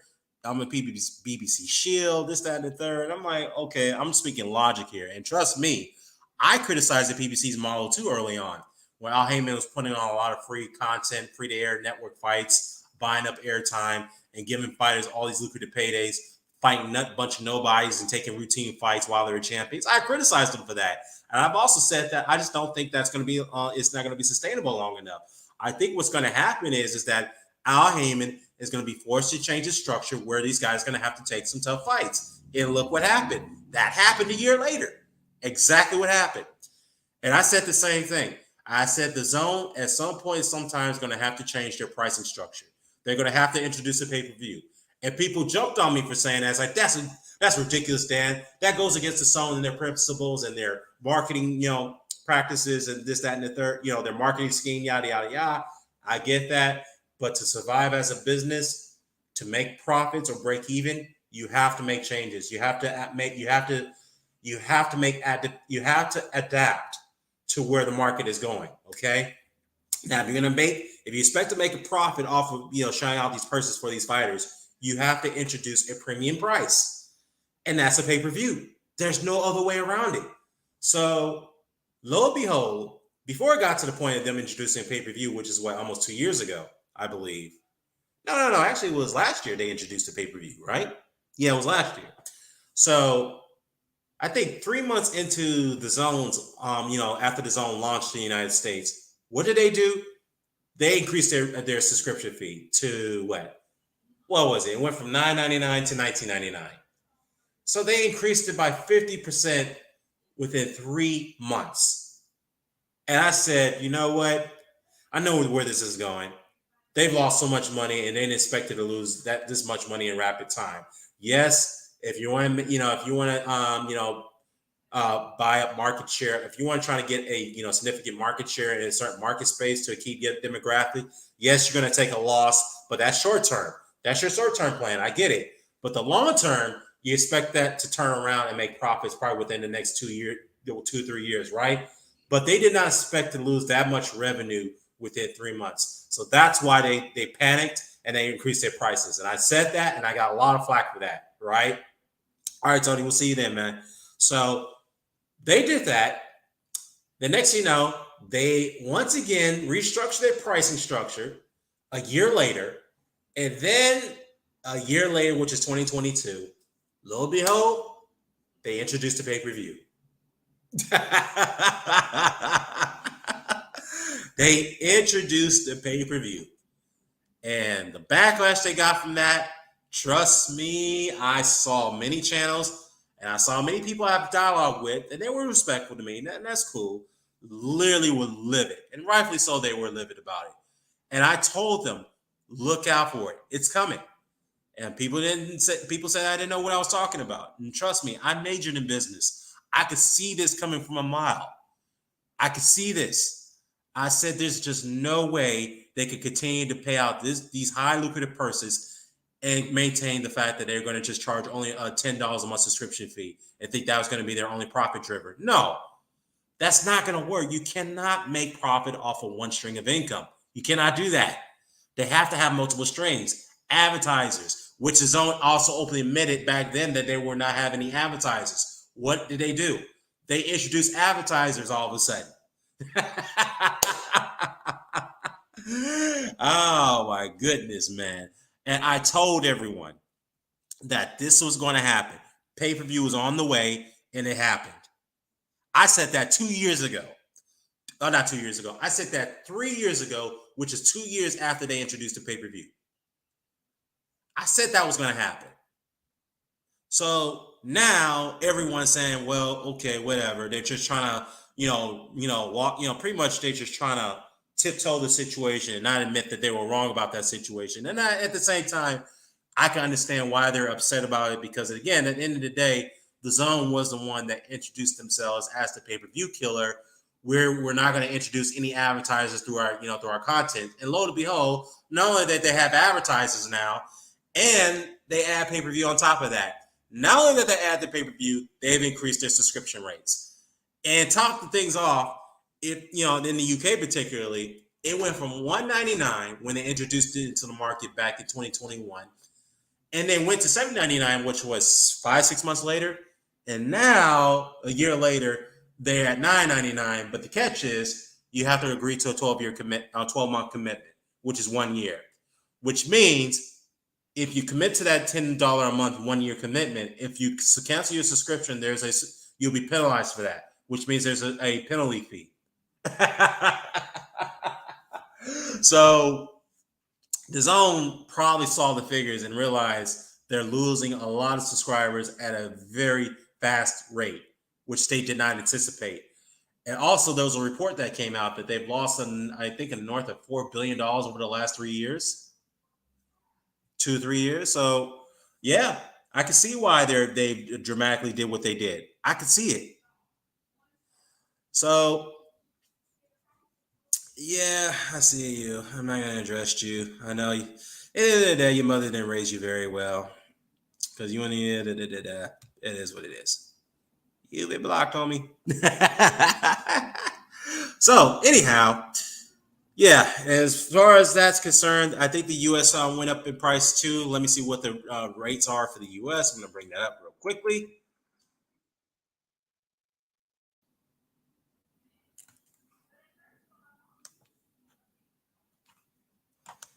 All right, hold Huh?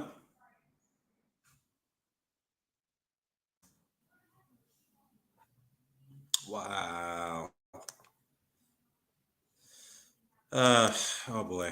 Yeah, a lot of well-known people that I grew up watching at the time are passing on, man. Anyhow, just a quick announcement, guys. If you guys ever watch Law and Order in the United States, uh, actor and comedian Richard Belzer, who was Detective Mitch on, who was a partner for Ice-T's partner on the show Law and Order Special SVU, Special Victims Unit. He had passed away at 78. So uh, rest in peace to Richard Belzer. I mean, very good actor, very talented. So yeah, I mean, I just saw that. So I'm not sure. I think it was reported a year, hour ago, but it is what it is. And Raquel Welch died a couple of days before that. So yeah, man, a lot of people are passing on, man. Like they say, cherish life every day, every minute, every second, every week, man, because we all get to live once. So, uh, what else gonna say? Oh yeah, the zone's price hike in the U.S. Let me go ahead. Let's go over that real quickly. So the zone will be charging. Oh boy, this is right here. This is, I would say, not saying nuts, but so this is the way they go. They have three different pricing tiers, just like they do in the UK. So here in the US, it's $20 a month on a 12-month contract. The annual super saver is $225 a year. All right, so $225 a year, you get everything. It's upfront payment. You can cancel anytime. You get all the zone content per year for $225. $25 a month. That's the no annual commitment. That's a flexible pass, just like the 1999 commitment in the UK. Uh, so whatnot. All right, and this is why I laugh about this because almost 5 years ago, the zone's annual fee was $120. So within a 5 year span, they increased their prices over 130%. That's freaking nuts. Oh my goodness. So again, I can understand why they're doing this because they've lost so much billions of revenues over the last 2 years. So they need to make up those losses quickly. So yeah, Tony says that revenue loss is a lie about the zone. They lost 2.3 billion. However, that was because they bought the rights to soccer. Last year they made 2.4 billion. So they're still in the red. However, it's not as bad as people make it out to be. Yeah, yeah, and I get it. Their losses is pretty much narrowing at that point. But as of now, they still haven't really made a profit from boxing. The only part of boxing they made a profit from is from the Misfits, and that's why they signed a 5 year commitment with them because they've seen some profits coming from that circuit rather than the traditional circuit, which is a bad look for boxing in general, in my opinion. Even though it's entertaining, don't get me wrong. I watch those type of social media, those social YouTuber fights. They are entertaining fights, but at the end of the day, the traditional fights are fighters are looking bad here because it seems like they don't have that drawing power like they used to compared to these damn social media gurus. You know what I mean? So yeah, celebrities always dying three times, man. They sell their souls and mock God their whole lives. Thus, they're taken out in trendy style. I mean, I know some people say it could be karma because of that. Their association with certain groups or what do you call it? Cults or whatever you want to call it. Some type of groups of cults. I mean, some people say that, but that's your opinion. That's your thought. But anyhow, I mean, price hike, yeah, it is surprise. It's not too surprising. Then again, I see people now threatening to cancel because of this. I mean, rightfully so, because the zone. I mean, look, at the end of the day, I can see why because they're not gonna just let you cancel just like that if you want to pay the $10 a month over in the UK. But here in the United States, you pay $20 a month, you get the whole year contract, but it requires a commitment. $25 a month, there's no commitment required. $225 a year, you get all the contents for a year, but you can still cancel anytime. But the thing is, you just shell out $225. Now, what if you don't like it? You decide to cancel it. Yeah. And looking at their content right now, there's just like the There's no, I mean, the product doesn't really justify the price increase, and I see why people are upset about it. The lineup is not that good. It's not. Yeah, not only that the zone raised their prices dramatically, but the Lara Woods fight was their only fight card of the year, and the fights on deck aren't that good. Boxing is really in rough shape right now. Yeah, I mean they are. It is, man. It's in a very tough shape, but it's not a very good start to the year so far. But we have a long way to go. I mean, even though this year is going by quickly, so hopefully we could see some rapid progression, over time where with fights getting announced. And like I said, I do expect and I do believe that we will get the announcement of Wilder versus Ruiz. I think we will get that eventually. I think they're planning for that fight to be held in Cinco de Mayo, so that's probably why it's one of the reasons why it's taking a while for that fight to be announced. So if anything, I think we should expect an announcement for that fight probably next 3 weeks. Yeah, in 2 weeks or so. I believe we're going to get that fight announced no later than March 8th. I really believe that. But then again, I could be wrong. I could be wrong. So yeah, surprisingly, ESPN has been the most consistent the year or so. Boxing was so much better when it was just HBO Showtime. You know what? I will say this, man. I will say this. Even though I did criticize HBO in their later years for the way that they were trying to push more of the Eastern European fighters as being more superior than American fighters. I mean, they understand why they're pushing certain fighters, but at the same time, they were trying to drive this narrative that it's America against Eastern Europe, this type of situation, which did really left a bad taste in my mouth. But I kind of understand why they did that. But at the end of the day, HBO over the decades have produced a lot of great fights. A lot of great fights. I like their production quality. Yeah, I like their, the way they told stories to build fights. Like how Max Kellerman liked to put it. But other than that, it was sad. It was kind of bittersweet at the same time, mixed feelings why they went out the way they did. And it looks like Showtime's about to exit out of boxing as well. So now that HBO is getting out, looks like Showtime is getting out as well. And it'd be sad to see both of them go. ESPN has been the only one that's been sticking around for a long time before they had the top ranked deal. ESPN has always been a player when it comes to boxing. So it's like they'll be the only ones left. As far as in the States is concerned. But other than that, their content over there on ESPN Plus with Top Rank has been very good and consistent. So I agree with that. Even though I don't like Top Rank and Bob Arum, most of the fights they have, but they've been putting on some very good fights there. Very good fights. And I believe Top Rank over the last 2 years have put up better quality shows than Matchroom, better quality shows than PBC, and better quality shows than anyone other promoters out there and networks. They have for the last couple of years. So I got to give them props for that. So yeah.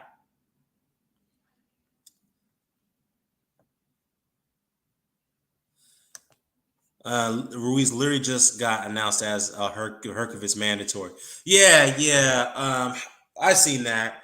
Andrew Ruiz, he hasn't made a comment about that. Neither is anybody in this camp. So that's yet to be seen, but I still don't believe that fight's going to go through. I just don't believe it. I really don't see that. Then again, I could be wrong. And God forbid if Wilder's going to fight Francis Ngannou.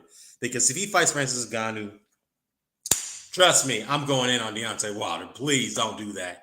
Because Ngannou is an easy target, easy money, big payday. That's all you're going to need. And that's one of the reasons why I think Tyson Fury's trying to get out of that Usyk fight, because he wants to get the Ngannou fight before anyone else does. That's what he's trying to do. He's trying to get that fight before anyone else. And I think if anyone swoops up that fight, he's going to be pissed, and now it puts more pressure on Tyson Fury to fight Alexander Usyk. So, yeah, God forbid if Wilder takes that Ngannou fight. God forbid, but I really don't see it. But if it does happen, trust me, I'm going in. I just paid a month of the zone where they really, when they have a really good fight, they immediately cancel. I just stream the other mediocre fights as on airs. Yeah, I mean, that's exactly what people have been doing. They'll pay that $9.99 or, over here in the States is $19.99. Well, now it's going up to $24.99. Literally, that's what people would do. They'll subscribe for 1 month and they will cancel it. And I said to myself back then, is that this is what the zone is going to do. They're going to get a high turnover rate whenever a big fight gets announced. A lot of fans are going to pay for it, and then once that fight's concluded, they're going to cancel their subscription right away. And the same with Canelo Alvarez. That's why I didn't quite understand why are you giving him this such a big guarantee when he doesn't fight he's not that active enough.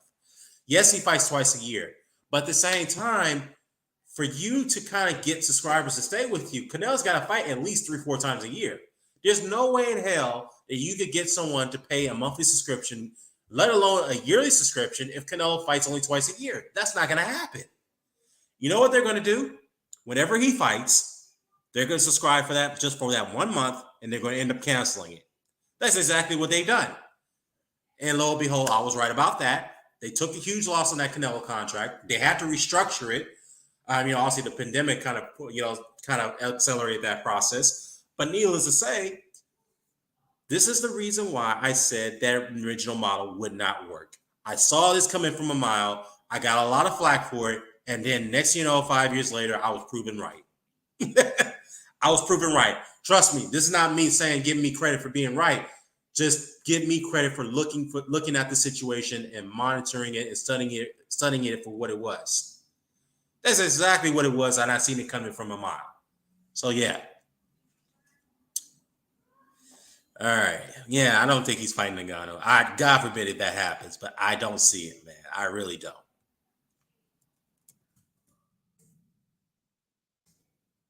All right.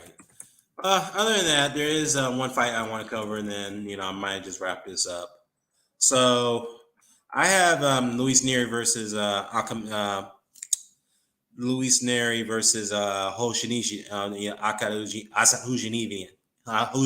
I'm sorry.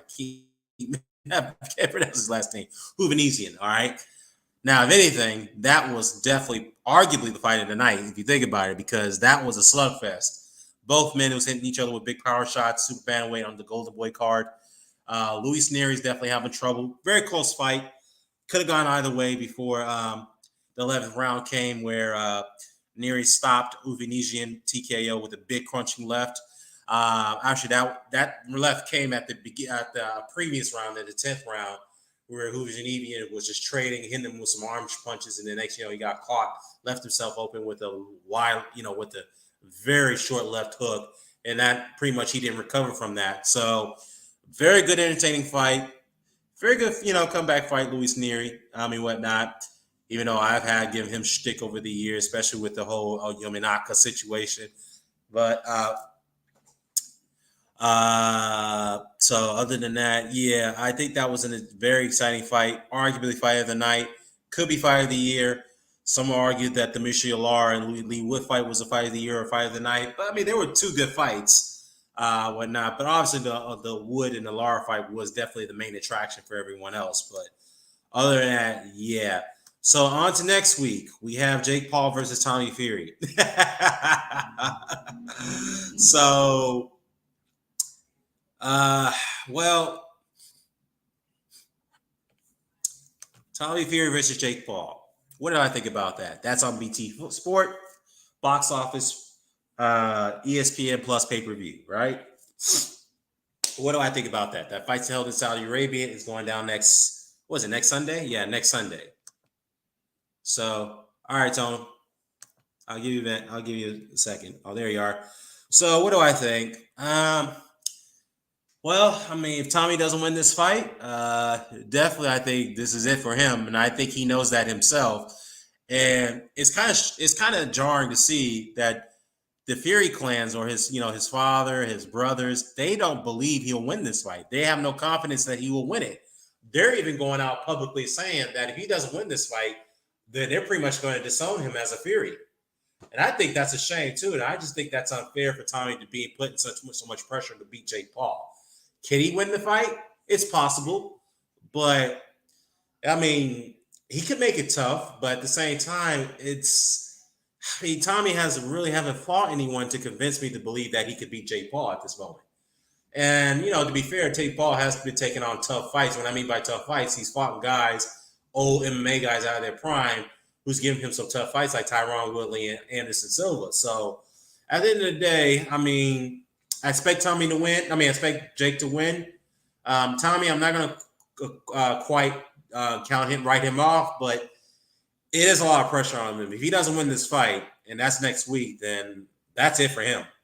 Even if he wins, I think he'll be done with boxing, because at the end of the day, he's just a social media influence. That's all he is. He's just using the Fury name to increase his profile because he's a Fury. So that's all it is. So what up, Tony? Tony, you there? All right, we'll wait for Tony to respond. You can get off mute, man, if you can. That's all right. So Olaf says that I think the Zone overpaid Canelo and Triple G and AJ because Heyman, PBC Top Rank, had a lot of influence on with top American talent and poisoned the well because they hate Matchroom and Golden Boy. Yeah, that was part of it. And I will also say that too, is that, yeah, they had to compete. They had to compete to get into the market. So they had to offer something very lucrative to attract those fighters onto their platform, which they knew they were going to take a loss eventually on those fighters in their contract, on their purses. But what they did not expect was to lose that much revenue in a accelerated amount of time, if that makes any sense. So, yeah, I think that was definitely what led to the Zone's decline in a way. And they're trying to find a way to get out of that red, which they've been in for quite some time now. So actually, not say quite some time, quite a long while now. They have yet to make a profit on anything other than maybe they made a profit on acquiring some football rights in other parts of the world. And they made some profit off the Misfits boxing platform. So, yeah, still not enough. It is decreasing their decline in revenue, but at the end of the day, it is what it is. Basically, those are only marquee names in boxing. They aren't American. Therefore, they're willing to work with his own. Yeah. Tommy isn't a serious boxer. He's a novice going into a fight, the Rainmaker. He's not going to get fair treatment. I don't feel bad for Tommy at all. He's just a silver spoon pretty boy poser. Yeah, he is one with a silver spoon in his mouth to some extent. And, it just, to me, it's just like, it's jarring to see. And I mean it in more of a sarcastic way, that his family doesn't really believe that he can win this fight. They're not even really enthused that he's taking this fight. They just don't think he can win it. And they're kind of like setting themselves up to the point that they're going to totally disown him and pretend that he doesn't even exist if he loses his fight. So, and I think that's unfair to the kid, because at the end of the day, look at Huey Fury. Huey Fury's lost, his key fights. But at the same time, there's no, but at the same time, I would say, though, there has been some friction between one half of the Fury family. And what I mean by that, one half is John, the other half is Peter. And Peter is Huey's son. So they've had some frictions over the years, and they don't even talk. I think they haven't been talking to each other for a while now. So, Huey's doing his own thing. He's still training his son, Huey, and he's still training Savannah Marshall. He's doing his own thing. He's doing things on a low profile, while John is out there trying to be vocal. He always had to be the center of attention. He's got to be in front of the camera. He's trying to live the life that his son has right now, which is Tyson, that he always wanted. It's kind of like Joe Jackson did with his sons. To some extent, Janet too, obviously, when she got older. But that's the same thing what I see what John is doing. He's trying to be the center of attention for everything. And, I think Peter doesn't like that. He likes to keep things on a low profile. He likes to keep things mellow. But John and Tyson are the ones who always got to be the center of attention.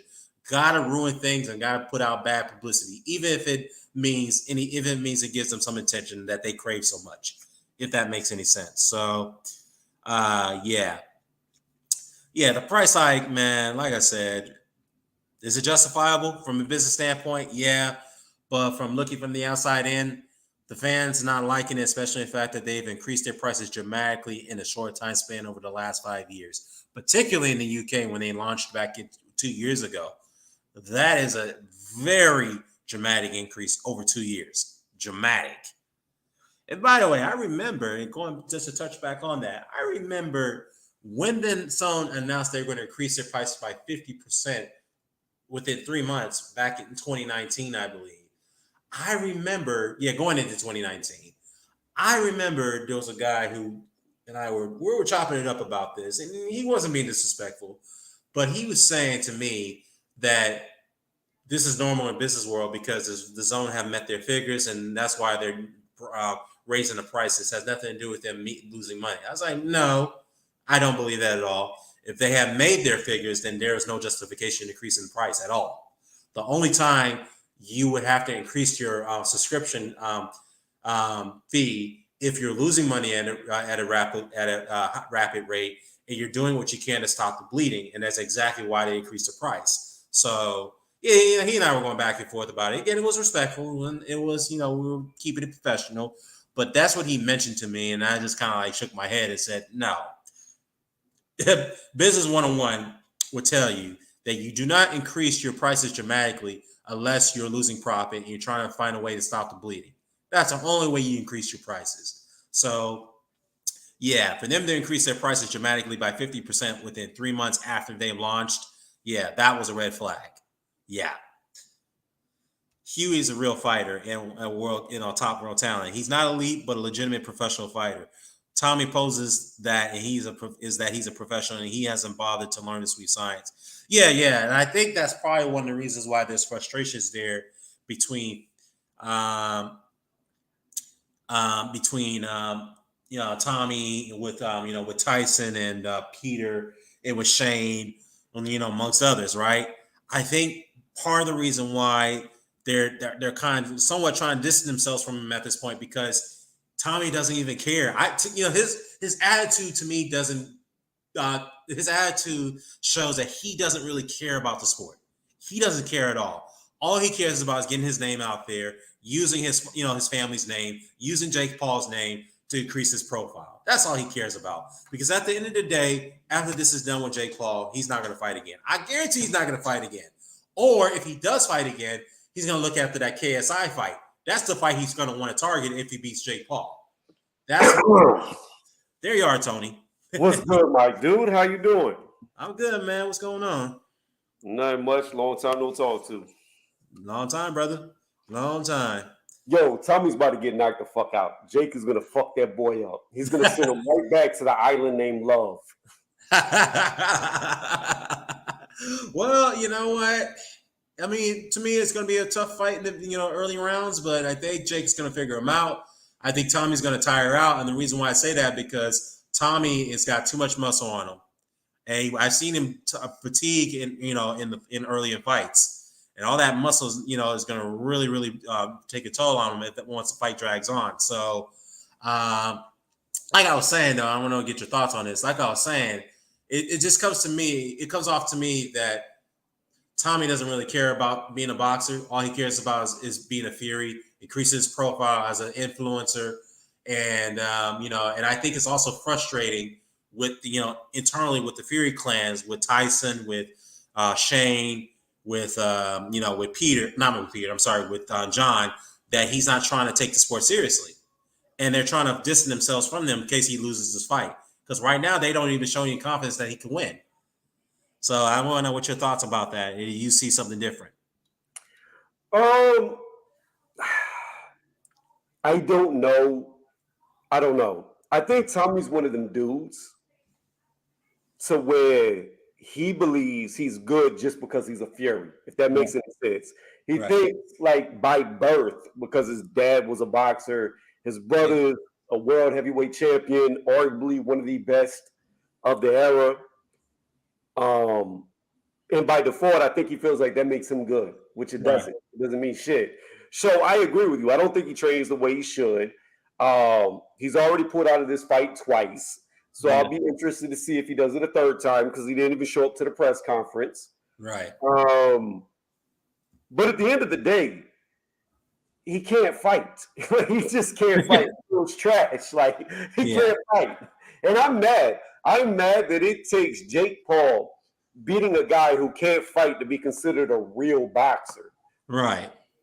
And, look, and another thing why people are giving this fight too much, giving some flack for it, because the WBC has come out and announced that a couple of days ago, should Jake Paul get past Tommy Fury, should he beat him, he gets a ranking in the WBC. So he'll be in line to get a shot at a title against Alingo Makabu, if that were to were to take place. So A lot of people are, not happy about that, and many other boxers like Richard Riapor and guys like Carl Froch is criticizing that. And speaking of Carl Froch, now all of a sudden he's and Jake Paul's going at it, so I don't know why Carl Froch is even entertaining that. To me, Carl Froch should just stay away from that and say, "Look, man, I'll say, Carl, you're a Hall of Famer. You're about to get into the Hall of Fame this year.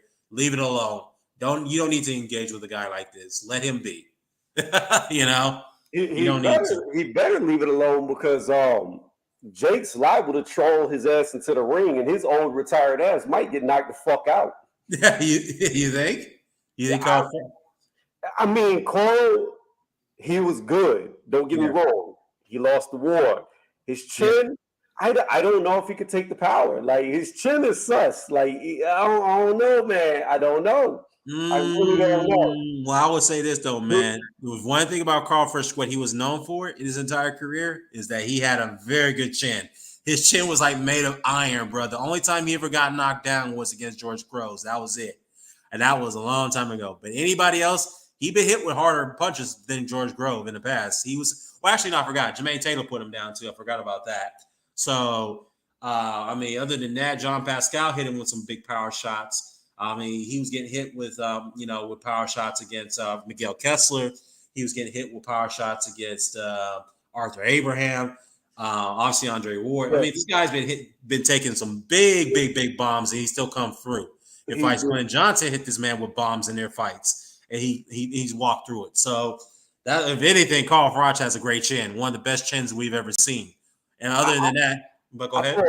I thought when he fought Ward, he hit the canvas as well. No, he didn't. No, he didn't. He hit the canvas against Jermaine Taylor and George Groves. Those are the only two that put him down. I know them two, but here's what you got to understand. That's against guys his own size, 168. Right. Jake Paul's not that small. That's true. He's a pretty big guy. He's my weight. Carl Froch is very small. He wasn't even a big super middleweight when he fought. No, not at all. I don't even know if he ever came in at 168. I think he always came in under 168, like 165, 166. So he was small for his own weight class. True. I'm just telling you, like, the dude could box, is good, but again, you get old, you get rusty, you get in there, you get caught, it's nighty-night. True. That's true. Yeah, that's true. Carl Froch came out and said that, look, at my age at 45, I can even knock out Jake Paul. I don't know if he should have said that, but at the same time, look, you are 45 years old. You've been retired for nearly 10 years now. You have a family. Your health is intact. You're not punch drunk. You have other ventures out there. You're making good money outside of boxing. Why would you entertain that with Jake Paul? Why would you? I know because somebody asked him a question about the WBC ranking, and he responded to it. So it is what it is, But other than that, yeah, man. I mean, that fight's coming up next week. That's next Sunday in Saudi Arabia. And Tommy didn't even show up for the first presser, which is kind of odd. Yeah, I wouldn't be surprised if he pulls out of this fight. I would not be surprised if he pulls out. In fact, I think Jake Paul, they do have a backup opponent just in case if he does. They do. I don't know who the guy is. Somebody named Mike Perry. No, Mike Perry, yeah. I've never seen that dude fight. Don't know what he's known for. I'm assuming he's an MMA fighter, but outside of that, I know nothing about him. Yeah.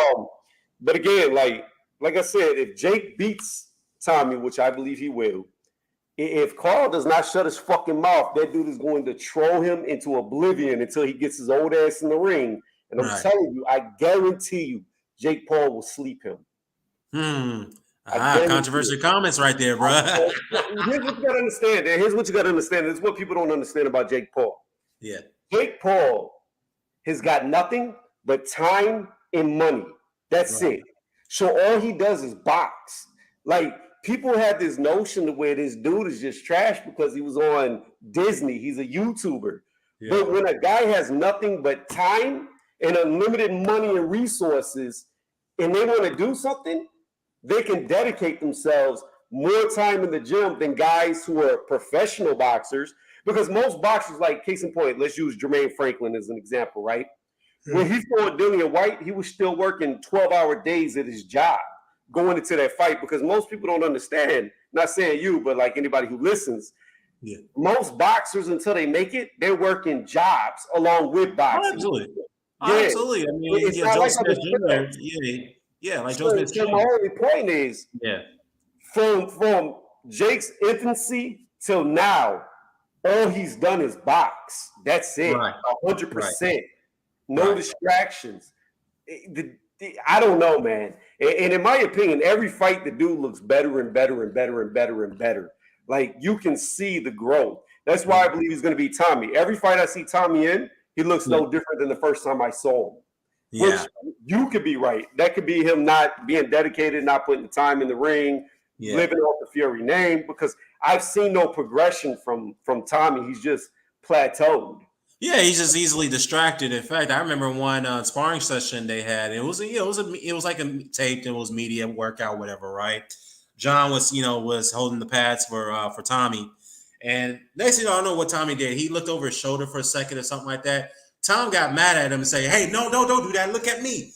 Hit the mats, hit the bits." So when I saw that, I was like, okay, that gives me a sense that something's not right there. Tommy's not fully committed. He's easily distracted. He doesn't care about the sport. And like to your point, there's no progression there. He's gotten worse and worse in every fight. And next thing you know, he's got the Jake Paul fight. The reason why he's got the fight because of his name. We all know why he got the fight. Now, I expect him to lose to Jake Paul, but again, it is jarring to see, and I say that in a sarcastic fashion, that if he loses, I don't see Tyson, Shane, John, or any of the other brothers being affiliated with Tommy or get near him. They're probably going to pretty much disown him if he loses. That's the way I see it. He'll stay in Saudi Arabia. Yeah, stay his ass over there. Don't come back over to the UK. He'll come back home. But but Olev the Mighty says that if Carl fought Jake Paul, he would win every single round and probably knock him out. This isn't the old Roy Jones or Holyfield we're talking about. This is Carl Froch, who's in that shot of a fighter. Yeah, to me, it's worse than Roy Jones Jr. It's way worse because the difference is Roy Jones has fighters. He stays in the gym. He stays active. Right. The older you get, the quicker you lose it. The quicker you lose it, the harder it is to get back. Right. The last time he fought was 8-9 years ago, somewhere around there. Right. So you're talking about a guy in his 40s who hasn't fought in 8 or 9 years. Yeah. It just, I'm telling you, it would turn out very bad. Whatever you think, whatever you saw him, his last fight was George Groves, I believe, where he won. Yeah. That's what you have in your mind that you think you're going to see. Carl Froch is not Floyd Mayweather. Mayweather boxes right now like he's training to fight, even though he's not fighting. I guess exhibitions, I got tongue-tied. Yes. But outside of exhibitions, he's really not, but he still lives the fighter's life. Right. When's the last time you seen Carl Froch in a boxing gym? I haven't really seen him in the gym. He does do morning jogs. He'll go out and do some runs here and there, but I don't think he's been in the gym in a while. I could be wrong, but I would say this, though. Carl Froch, he's never been a fast fighter. He's always been a slow-handed guy, So that's another thing you have to take into account. His punches come off very slow, very slow. So, but the thing what's worked for him over his career is his durability and ability to absorb punishment to get guys out of there. To take one to give one back. That's what he's known for, his resiliency. So at that age, to your point, that might not help him at this age at this point. That might not help him, especially given the fact that he was never been a fast-handed guy, never was. So, defensively, he wasn't that good either. So I could see where you're coming from. And Olev, maybe he makes a good point, but you guys make some good points, man. But I do tend to agree with you a little bit more because Froch has not been in the gym for a very long time. So yeah, I agree with you on that. I know you just went on mute momentarily. Yeah, I was just letting you talk. Oh, okay, cool. Yeah, so yeah, I get that. But Olive also says that Froch would have performed similar to Mayweather recently. Both could beat 100 ranked professionals. Froch looks like he keeps himself in good shape. Yeah, he does. He doesn't look like he's out of weight. He's always been a small guy. Let's not get it twisted. So maybe at that age he still has a high metabolism. That's hard to believe, but he still keeps himself in good shape. But I guess what Tony is referring to, does he go into the gym and train?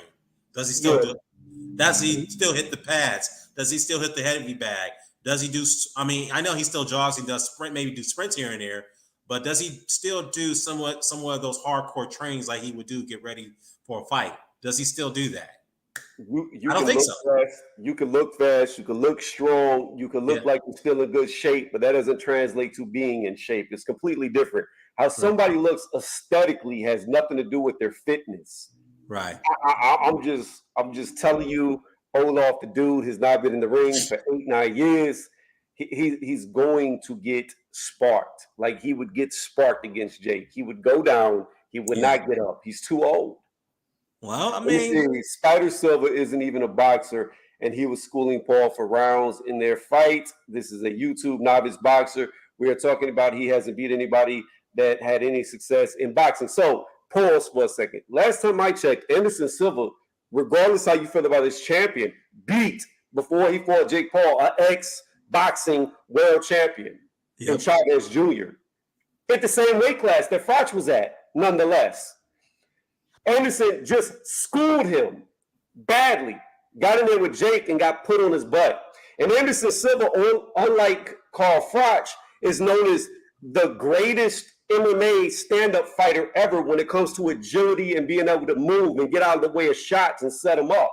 Carl Froch isn't known to be a Mayweather-esque style fighter. He's not known to be agile. He's not known to be fast. He's not known for his slipping like that. Anderson is, which makes it even more difficult. A target that moves is harder to hit than one that's going to be standing in front of you. Yeah, yeah, interesting point. I was going to bring that up. So, yeah, look, I love. We all agree to disagree. Jake isn't a boxer. I get it, but at the end of the day, you could tell he puts a lot of work into what he's doing right now. We got to respect him for that, more so than Tommy. And as far as Carl Froch is concerned, yeah, maybe he's biting off a little more than he could chew if he thinks he could beat Carl Froch right now at this stage, if he really believes that. But Tony doesn't have a point though, because it doesn't seem like Froch has been doing that type of training like he would normally do to get in shape and get ready for a fight. It doesn't seem like he does that anymore. I mean, he still stays in shape, but at the same time, it's not like he goes to the gym and hit the pads or hit the mitts or hits the speed bag. It doesn't seem like he does that anymore. That's just my opinion. He has given no sign of that, but who knows? Chavez has drug problems. Let's not use him as a measuring stick. Well, look. As Tony said, at the end of the day, Chavez was not a great champion. We all know that. But at the end of the day, the man did have some bit of let's just not saying you use the word talent.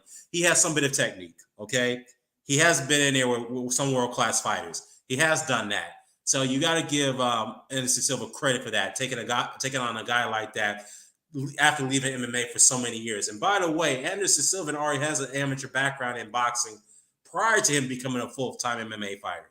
He did have a little bit of an amateur career. Not just that, but he was also has a kickboxing record. Yeah. So I mean, you're talking about a dude who has been boxing before he transitioned to MMA.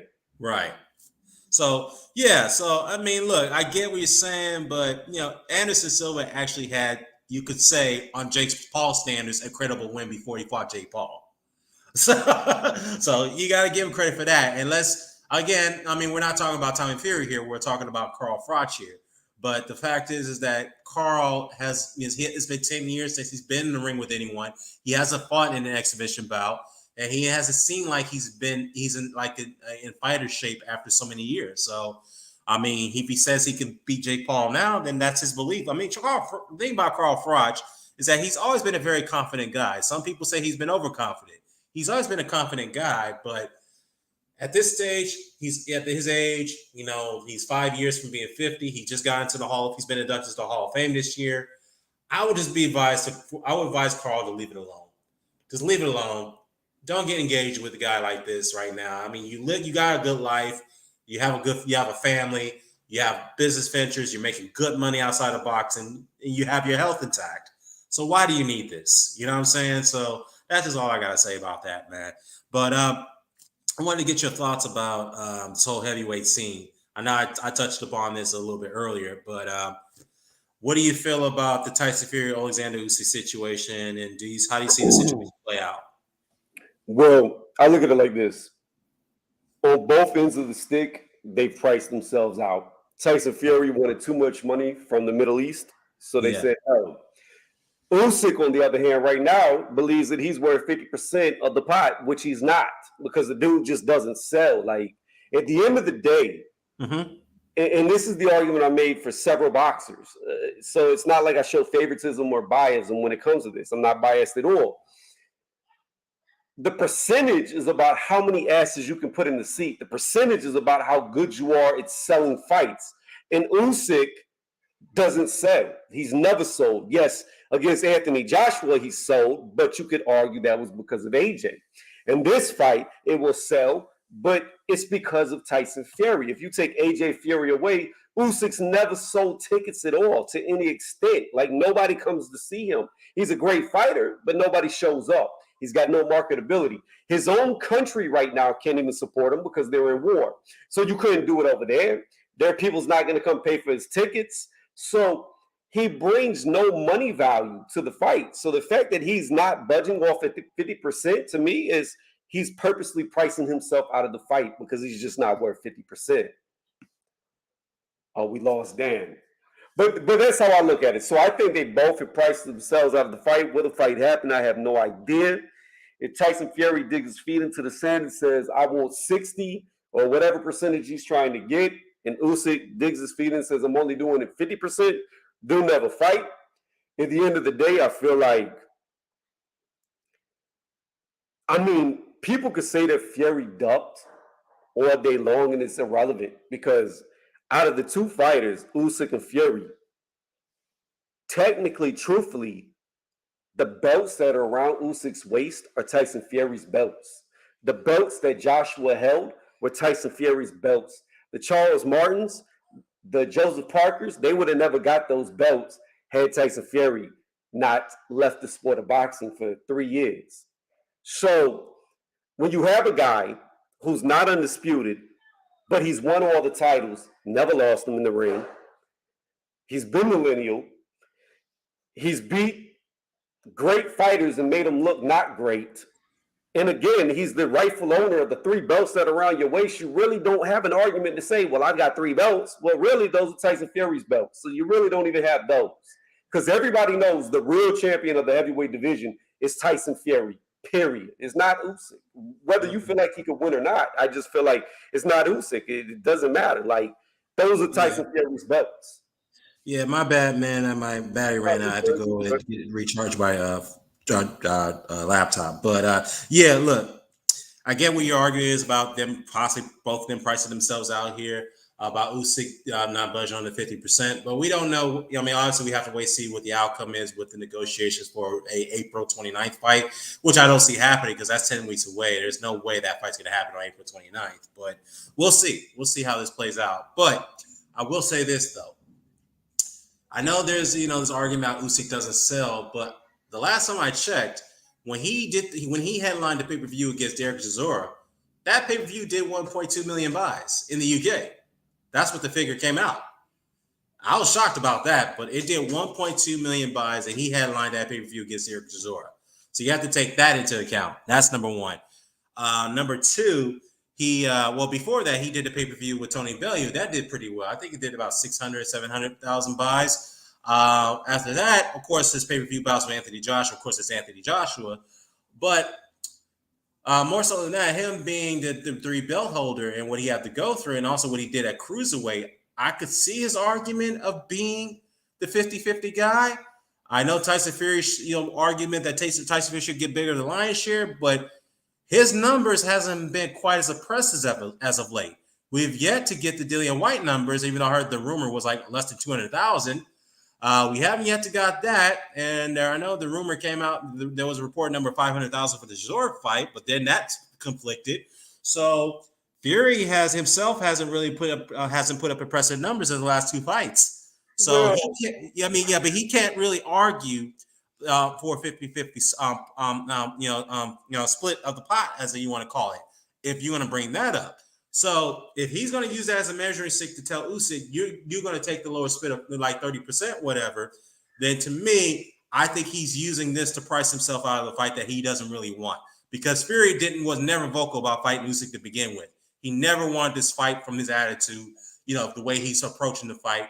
And before that, he's talking about an injury before he fought Chisora, which I can't understand. Well, if that's the case, if you had a lingering injury, why did you take the Chisora fight? That wasn't even necessary. Why'd you take that fight if you had a lingering injury. Why are you bringing this up this injury up now after the fact you fought Chisora?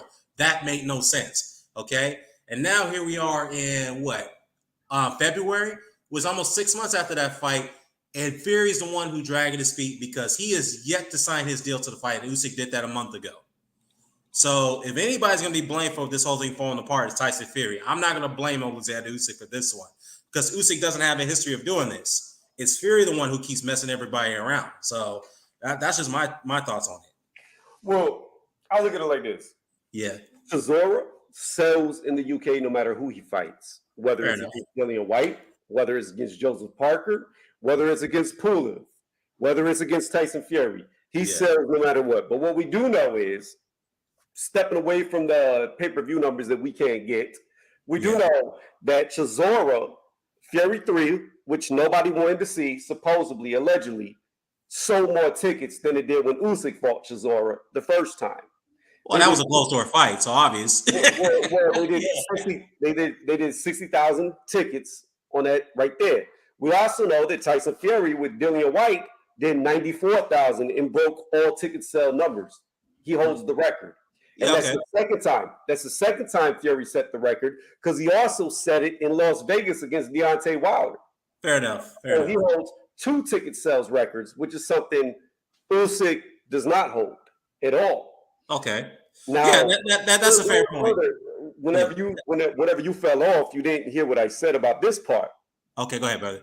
Yeah, I may have missed this one. Here's my biggest issue. Yeah. Usyk has 3 titles. That is true. He beat AJ to get those 3 titles. However, AJ would have never been able to get those titles off of Joseph Parker, would have never been able to get those titles off of Charles Martin had Tyson Fury never left the sport for 3 years. See, people have amnesia when it comes to Tyson Fury. The 3 belts that Usyk holds are rightfully Tyson Fury's. Okay. He never lost them in the ring. Fair enough. You're not even in my opinion, Usyk's not even legitimized as the real owner of those belts till he beats the actual owner of those belts. It was never Anthony Joshua. Look, I loved AJ. I always thought AJ could beat Deontay Wilder the whole career. Now I'm not so sure because when I look at, and I'm not doing a triangle theory, but what I'm doing is doing fight comparisons. When I look at how AJ went life or death with Klitschko, Fury made it look easy. It was boring. It was less than a sparring match. Klitschko couldn't even touch Fury. Right. Then when I look at how AJ also went life or death with Dillian White, a much worse Dillian White, Fury went in there and made this dude look like he never fought a day in his life. Right. Okay. And it's just like the skill gap between Tyson Fury and Anthony Joshua is night and day. They're not even close. Right. So the fact that a guy and Usyk beat AJ, who, in my opinion, now, because hindsight is 2020, would have never got those belts. I'm sorry, triangle theory put aside, there's no way Tyson Fury would ever lose to an Andy Ruiz. There's just not. It's not going to happen. He would embarrass that fat little dude. Yeah. The life or death matches that AJ's had. If AJ got in the ring with Tyson Fury, he would be knocked out quickly. Yeah. It wouldn't go long. Because it's a night and day difference. So while Usyk did a lot at cruiserweight, he did the hard way. He beat the who's who to become undisputed. He came up. He fought Chaz, the fucking legend Witherspoon. That's the greatest win anybody's ever had at heavyweight. Chaz Witherspoon. He did Chisora. He did AJ twice. Got it. Good wins. But again, Fury is the rightful heir to the throne. Those are his belts. So if Usyk, in my opinion, do it like this.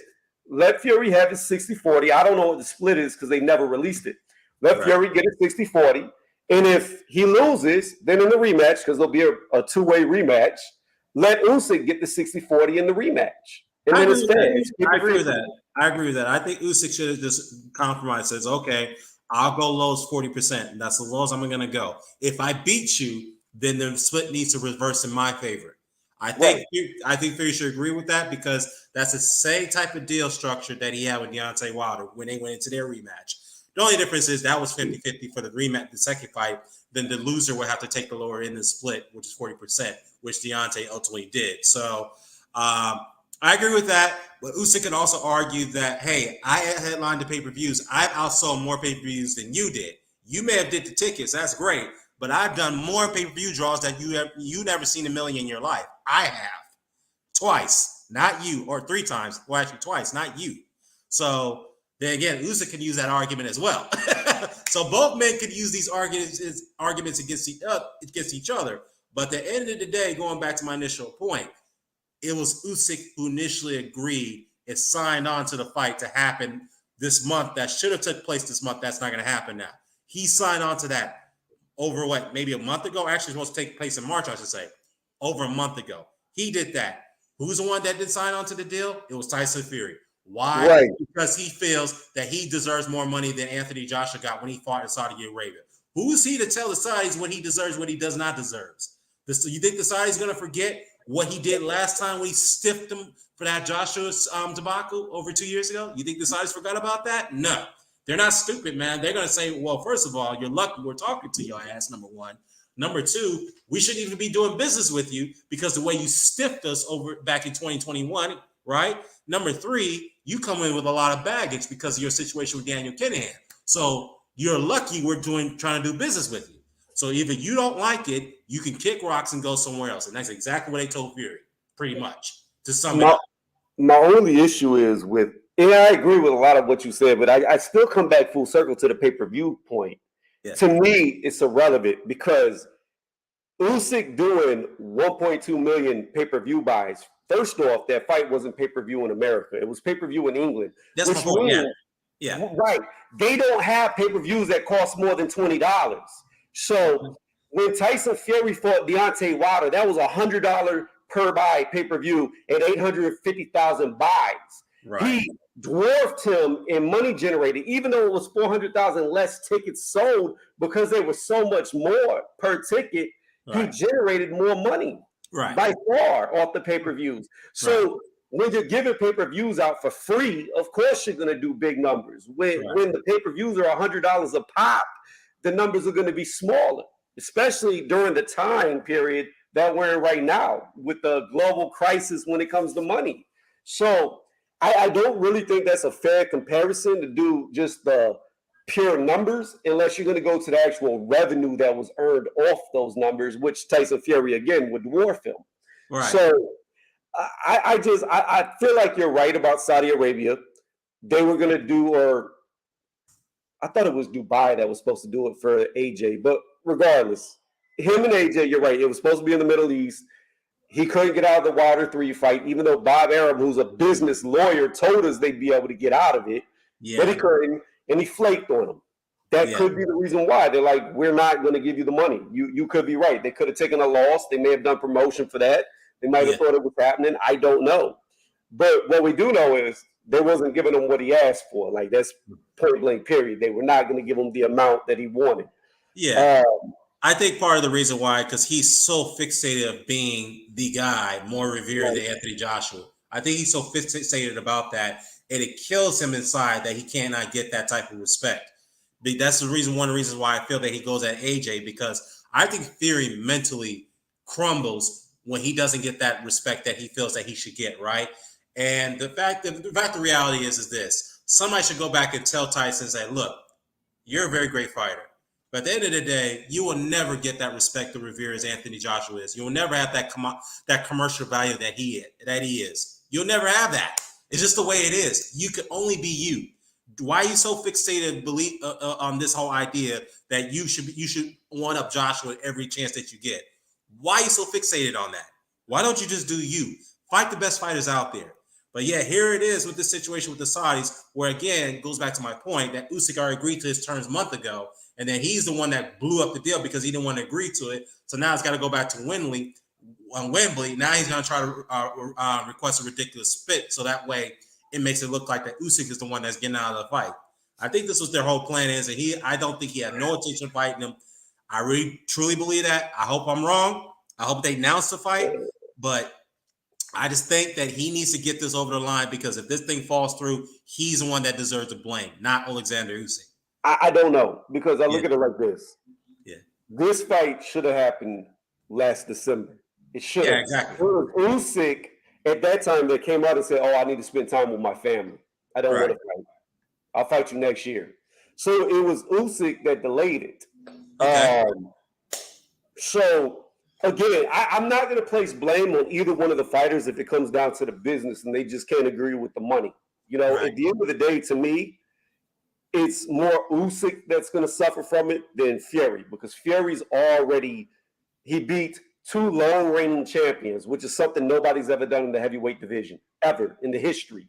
Right. He beat Klitschko, who was on a 10-year reign, and he beat Wilder, who was on a 10 title reign.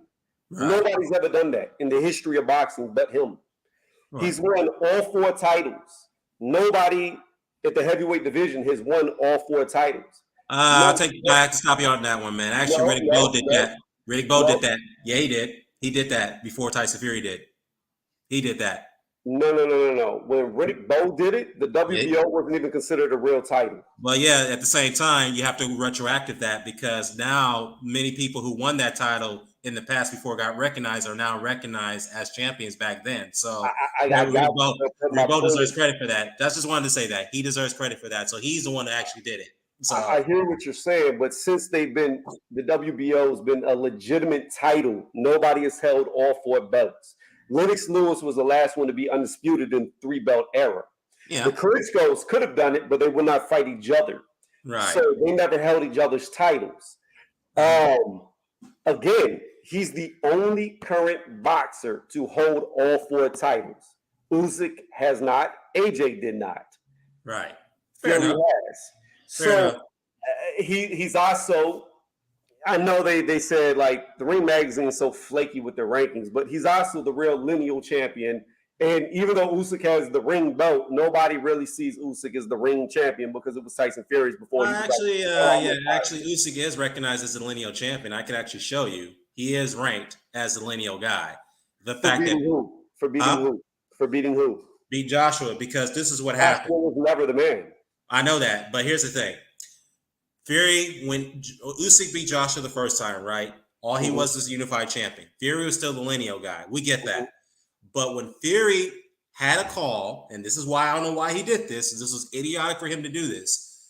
They asked him point blank, straightforward question. Are you legitimately retired? Yes or no? He says, yes, I'm retired. I'm not fighting again. You guys can have your ring belt.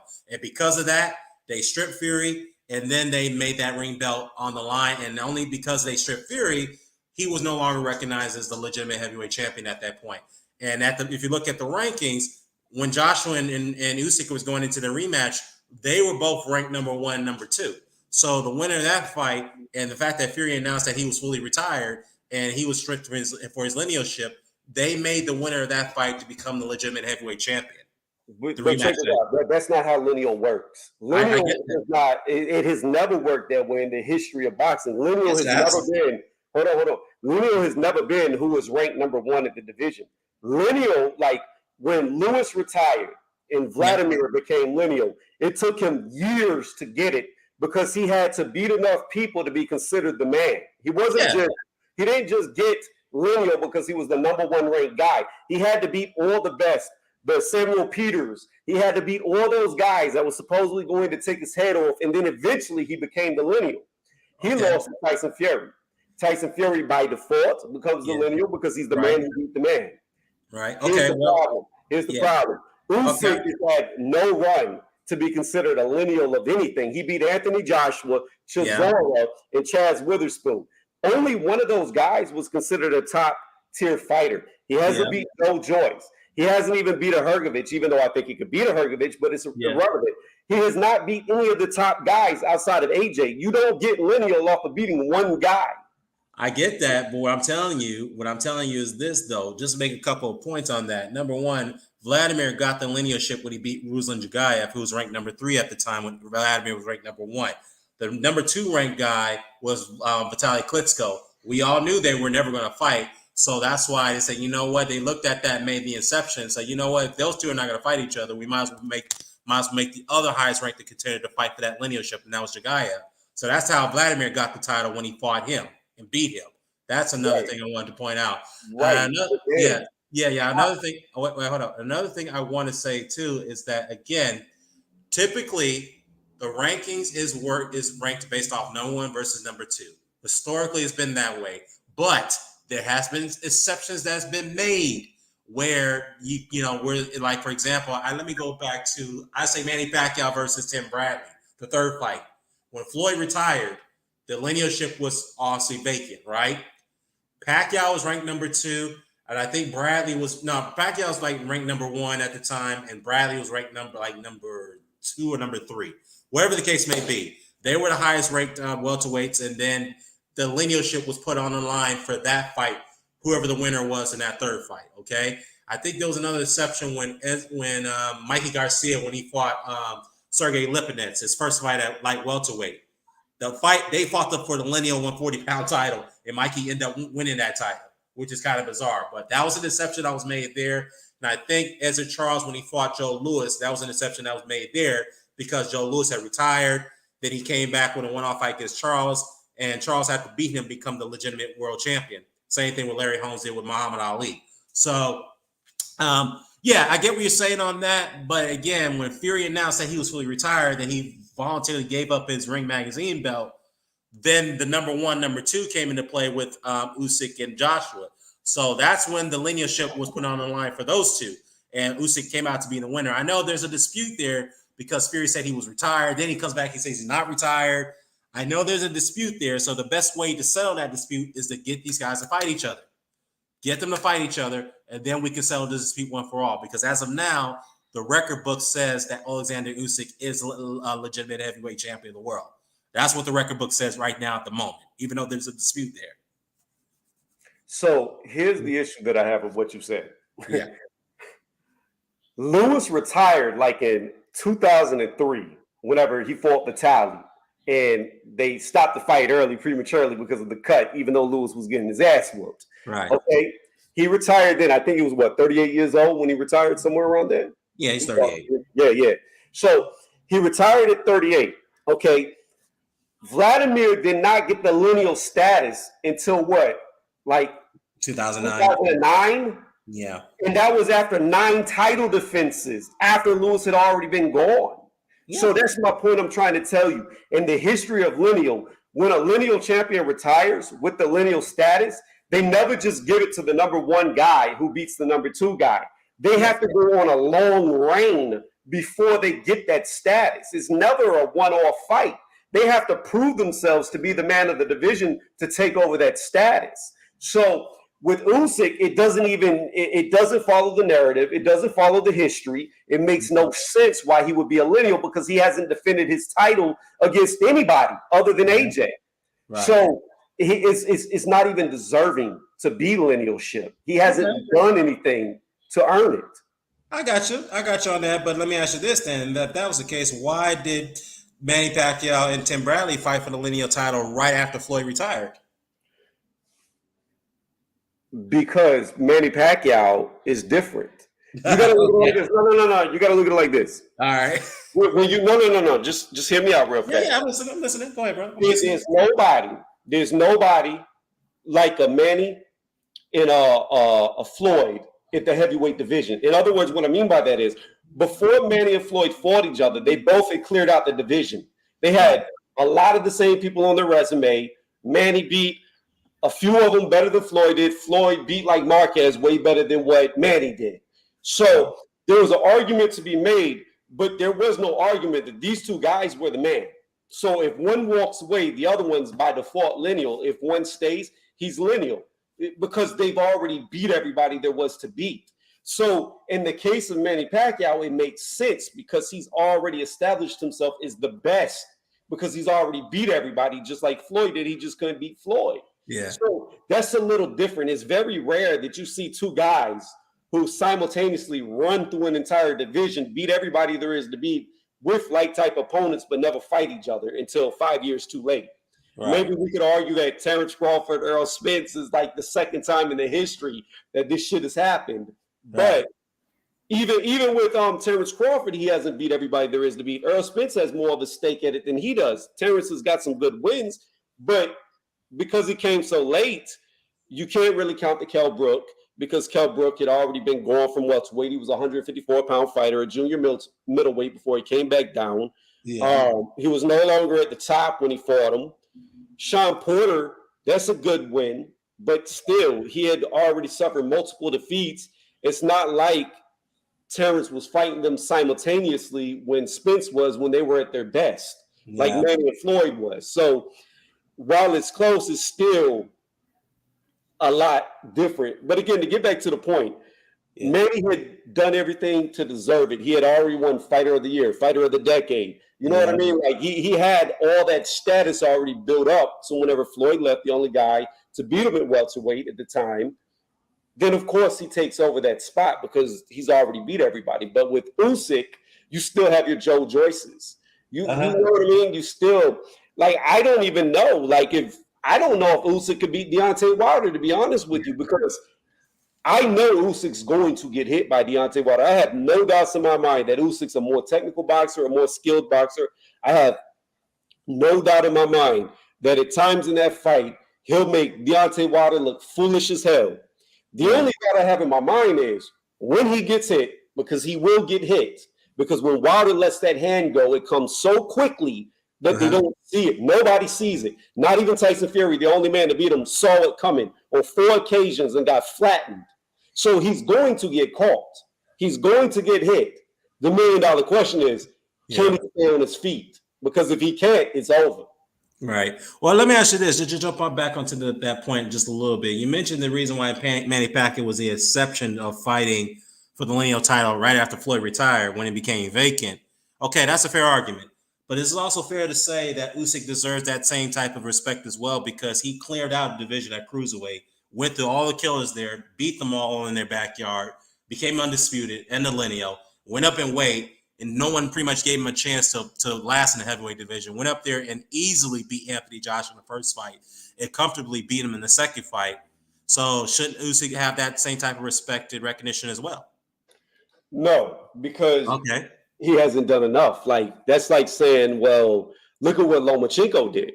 Okay. Well, whenever he went up there and he was in lightweight, he looked great until he ran into Teofimo Lopez, and then he got that loss. See, we won't know how good Usyk really is at heavyweight until he has more fights. Okay. Unfortunately for Usyk, he's up there in age. So, but the good thing for him at the same time is Deontay Wilder is 37 going on 38. Joe Joyce is already 38. So a lot of top guys are up there in age as well. So he could age with them. He's fortunate in that case. But until he beats another top tier fighter other than Anthony Joshua, what are we really rating him on? Like, we don't even really truly know how good or bad Anthony Joshua is. We haven't, there's 3 guys. Take Usyk off the table. There's always been 3 guys at the heavyweight division that people thought were the best. And nobody knows how good they are versus each other because they never fought. That was Tyson Fury, Deontay Wilder, and Anthony Joshua. Okay? Right. The difference in Deontay Wilder and Tyson Fury is they don't have multiple losses like Anthony Joshua does. You can say, well, wait a minute, Deontay Wilder has 2 losses. That's correct, but it's to the same fighter, not multiple fighters. See, Anthony Joshua lost to Ruiz, and he lost 2 times to Usyk. That's 2 different fighters, 3 losses. So when you look at it, Tyson Fury's undefeated. He beat one of the top 3. Whatever way you want to put them in, whatever way you want to rate them. Deontay Wilder has never lost to anybody other than the number 1 guy, Tyson Fury, because he proved himself to be the number 1 guy by either beating the number 2, number 3, or number 1, wherever you want to place Wilder. Right. The thing about AJ is we've seen him lose against guys that nobody considered a top 3 fighter. That's a fair point. That's a pretty good fair point. I mean, when he fought Usyk the first time, they were like, I mean, I didn't completely dismiss Usyk. I was like, you know what? I'm very worried about this one because I just don't see. I just wonder how. I was curious to see how Joshua could cope with a southpaw who's slick, who's fast, very good counterpuncher, very good very good coordination and balance. How does he deal with a guy like that? He never fought anyone like that before. So Usyk wasn't even rated like maybe he was like rated number 6 at the time when he fought him, 7 or something like that. He was rated number 8. He was in top 10, obviously. So he wasn't definitely top 3. But at the end of the day, like I said, though, I know the first fight, he should not be crowned the lineal. I get it because Tyson Fury was still with the lineal champion. I respect that regard there. But my whole point is that if Tyson Fury didn't open up his mouth and said that he was retired, he's getting up his ring magazine belt, and in the process he was stripped of his linealship, then we wouldn't have this conversation. So, but again, it is a dispute right now, which I acknowledge that needs to be resolved, and I think Fury has to fight Usyk to resolve this issue. He has to. My whole thing is I don't even care if Tyson Fury retired or not. I don't care. I don't care if Tyson Fury retired today and never fought again. Yeah. Let's take Tyson Fury off the board. Like, it's irrelevant to Usyk being considered lineal. Even if Tyson Fury was gone and never comes back, even if he said, you know what, the Usyk fight's not going to happen, I don't want to fight no more. Usyk still would not deserve to be lineal because he hasn't beat nobody but AJ. If he went on to beat a Frank Sanchez, Hrgovic, even though I don't really rate Hrgovic, a Joe Joyce, which I really rate, a Joseph Parker, a Dillian White, even though Dillian White suffered that devastating loss, and arguably I thought he lost to Jermaine Franklin. To be honest with you, I thought he lost. I thought he lost that fight too. If you went on to beat an Andy Ruiz Jr., your top 10 fighters, if he beat a Deontay Wilder and he started racking up wins over top 10 fighters, then he becomes a lineal. It doesn't matter if Tyson Fury's retired or not. You see what I'm saying? Even if he was not in boxing, he still doesn't deserve it because he hasn't beat enough top 10 fighters to even prove that he's the man. Okay, well, in that case, you're disputing the fact that the record books has Usyk as the lineal champion right now. Is that what you're saying? Yes, I'm disputing it because he has not done enough to earn that type of status. Okay, fair enough. Okay. Yeah, and look at it. And I totally, you make some good points. I totally don't disagree with you there, but I'm just looking at it from another perspective, which is actually, it is the actual reality, is that if Fury didn't say he was retired and then he voluntarily gave up his ring belt and the process got stripped of his linealship, we would not be having this conversation. And then that preceded the process of Joshua and Usyk fighting for that linealship in their rematch. So when they were rated number 1, number 2. So he got to do more work to really give you that full recognition, as you want to call it, not a partial recognition. Let's put it that way, I guess. So, I just hope they get the fight on, man, to clear this up. I hope Fury doesn't drag this on. Don't drag this any further, which I have a feeling that he's doing that.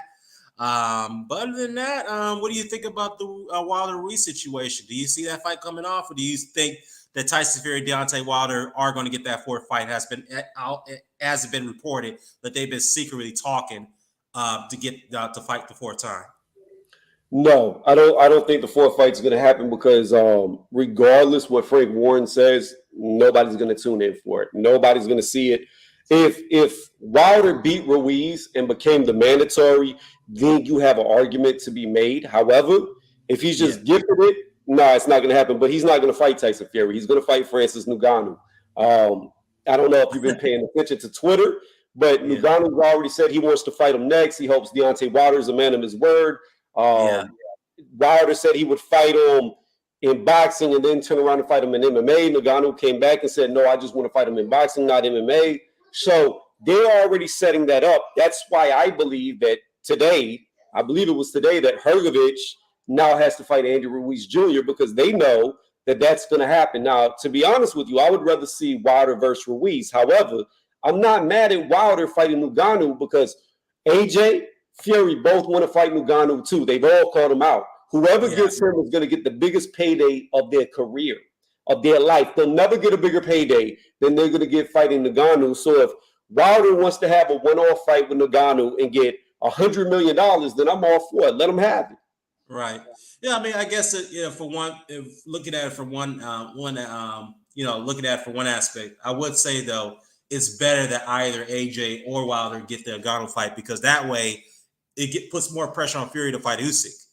Because I think Fury would rather take that fight, take the Ngannou fight more so than fight Usyk. Because you see John Fury going out there really run this narrative that Ngannou is more dangerous. He's more worthy of a fight than Usyk is. They're really trying to get that fight.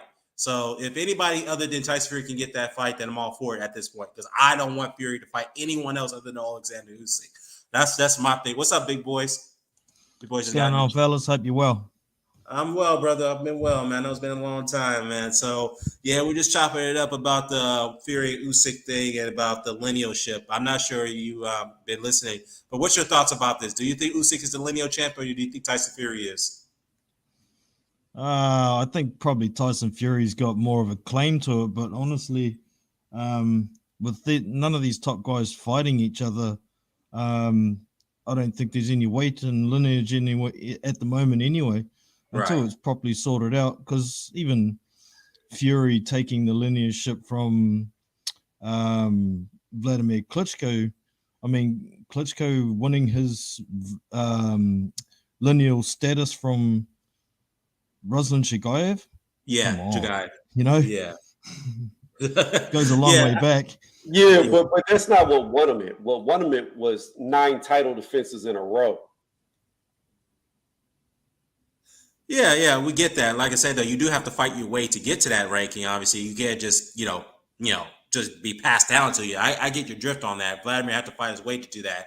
But the original argument is usually it's number one versus number two. But in some cases, that can be a made exception, especially in that case when Vitaly was ranked number two, and you knew Vladimir and Vitaly were never going to fight each other. So the next guy that was ranked higher was the next highest ranked opponent at the time was Jagayev. So yeah, but I wanted to ask you, big boy, real question. Another question: how do you see? Do you think this fight's going to actually happen between Usyk and Fury? And if it doesn't happen, who needs to be blamed for it not happening?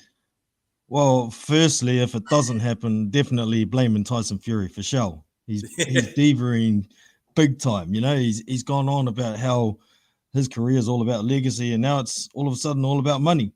Oh yeah, You know, and I think Usyk he's definitely earned the right to have 50-50 in this fight. He took on the guy with 3 belts. He was undisputed at and lineal at cruiserweight. He surprised a lot of people with what he's done in heavyweight. And I think Fury deep down knows that he's going to be a problem. Even if Fury does beat him, he's still going to be a hell of a hard fight because he's so fast, he's so skilled. He's not going to be easy to hit for a big man like Fury, even though Fury's pretty quick for a 6'8" or 9" man. But yeah, definitely. I think the problem is the promoters want more money out of it. They couldn't make it happen in Saudi. They would have made a lot more money over there. And now that they've got to go back to the UK, there's way less money in it. So Fury's promotional team want a lot more money out of it because they think they've lost money by not going to Saudi Arabia. So I'd put it on Fury's team, not just on Fury himself. I think the greedy promoters want to make a good amount of money off it because they know it's a risky fight and it's possible Tyson Fury could lose. You know, ain't got nothing. right. Well, let me ask you this: what are your thoughts about there's I know it's been kind of somewhat debunked, but it hasn't been debunked. That Wilder and Fury has been talking secretly about a fourth fight in London in Wembley. In case this falls through, do you believe there's some truth to that? If so, do you fancy this fight at all? I know it probably is a stupid question, but just what your thoughts about that? I think they've definitely spoken about it. I think they both made decent money out of the 3 fights that they had, so they thinking to themselves, why won't it do well again? But Right. the fact is, we know who's the better fighter out of those 3 fights that they've already had. And realistically, who wants to see it again? I mean, it was exciting and fun, but there's no need for it. Why not fight the guys that they should be fighting rather than trying to make a few bucks off a fight that we've already seen 3 times? Right, I agree with that. As a Wilder fan, I'm not keen on that fourth fight. It will only make sense if Wilder fights Ruiz and beats him. Then you can make that argument there because he became mandatory. He beat Lelanius coming off back-to-back wins over Kornacki. Good win, knocked him out in the first round. Then you come back and you beat Ruiz, and that will make his resume. To me, I just want his resume to improve, right? Be a lot better than what it is now. Because if you could beat Ruiz and get that scalp on your resume, people can look back at that and say, you know what? You suffered 2 bad defeats, brutal beatings into, those two, the second and third Fury fights. You came back, you knocked out Helenius in the first round, a guy who's coming off, was in good form. And then you came back and beat Ruiz, who's also dangerous in the good form in his prime. So if you do that, then you can say, you know what? You are warranted for a championship fight against Tyson Fury again. There Well, may, not, Damn some right, he people might earned say, it. "What's up?" Damn right, he would have earned it. Right. but Yeah. it's not just that. It's not just that. If Deontay Wilder beats Andy Ruiz Jr., that's a tick over AJ because AJ got his ass whooped the first fight against him. So if Wilder goes out there and sparks Ruiz, that just makes him look that much better. Even though he lost to Fury, it becomes irrelevant because now people are going to be like, well, Deontay Wilder could always beat Anthony Joshua because look at what he did to Ruiz. Right. Yeah, he knocked him out. The AJ couldn't do that. And the second fight, he had to quote unquote run from him in the second fight. I wouldn't call it running. I would just say he boxed him. He had to keep the fight at long range. He knew he was not going to win that fight in the exchanges and whatnot. So other than that, yeah, I mean, to me, I think if they were going to fight a fourth time, Wilder's got to earn that right. He can't just leapfrog everybody else and get a fourth fight. I'm not going to like that. And I'll be on here to call that out, and I will go in if they make that fourth fight right now. And that if Fury would get away from Usyk, and he could use the third fight as a pedestal to why the fourth fight is justifiable. Nah, I'm going to go at both of them for that. You know what I mean? Because to me, part of me believes that both of them have been concocted this whole thing together to keep the money and keep the profits amongst each other. You know what I mean? So, yeah, I just think that the fourth fight is not warranted, especially not right now. I do believe there's some truth to that, even though Frank Warren didn't really deny it. It was a non-denial. I know Blue Blood kind of reported that it was not true, but then again, Shelly Pinko was the same guy that said that the Wilder Helenius fight was never going to happen, and then 2 weeks later, we got announced that the fight was made. So, yeah, I believe there's some truth to that Wilder talks with a Fury Wilder fourth fight. There's some truth to that. So, I don't mean to interject, but I'm going to interject just to say this. I don't know why you would ever take anything Blue Blood says with any grain of salt. This dude has been wrong more than anybody on the internet. At this point, it's just clickbait, but yet people still listen to him. I don't understand. Like, I don't get it. This dude, like, when you source yourself as a source, there's a problem. Yeah, well, I get it. But at the same time, there have been some instances Blue Blood has been right on certain things. So I'm not going to say he's been totally wrong on everything. But yeah, I do agree. He has been incorrect in some of his information that he puts out. But at the end of the day, yeah, that's why that's why I mentioned him, because he said that that's not true. But again, I came back and says, well, okay, well, then again, Shelly Finkel was the same guy that said that Wilder Helenius was not going to happen, and then that fight ended up happening. So that's why I'm inclined to believe that these guys actually did talk, and it got leaked to Phil J, who writes at the World Boxing News, and everyone else picked up on it. Someone leaked that information that fight, that they're secretly talking about a fourth fight, and they didn't want that to go out. So that's what I believe that. So that's the reason why I brought that up about. You know why I don't want to see the fourth fight? I'm gonna tell you the real reason. Because okay, I don't want to hear another fucking conspiracy theory about why Tyson Fury whooped his ass. Like, yeah, I don't want to either. I don't want to go through it a fourth time. Yeah.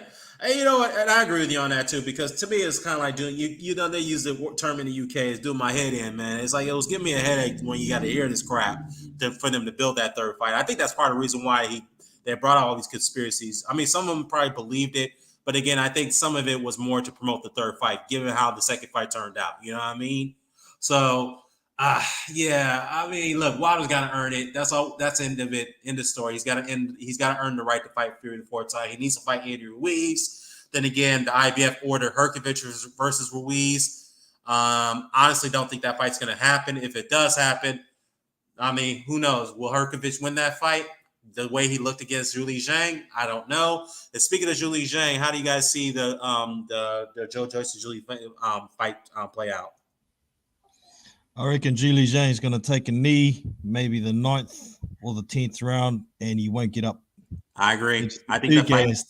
Yeah, I agree. I think he's going to gas out, and I think he's going to get taken out in the 9th round. I just don't think he has the durability or the conditioning to keep up with Joe Joyce. I just don't see it. He can hit hard. Some people believe that he will crack that armor into Joe Joyce's, which is that chin. Because obviously Joe Joyce can't be taking punches like that forever, especially against heavyweights that hit hard.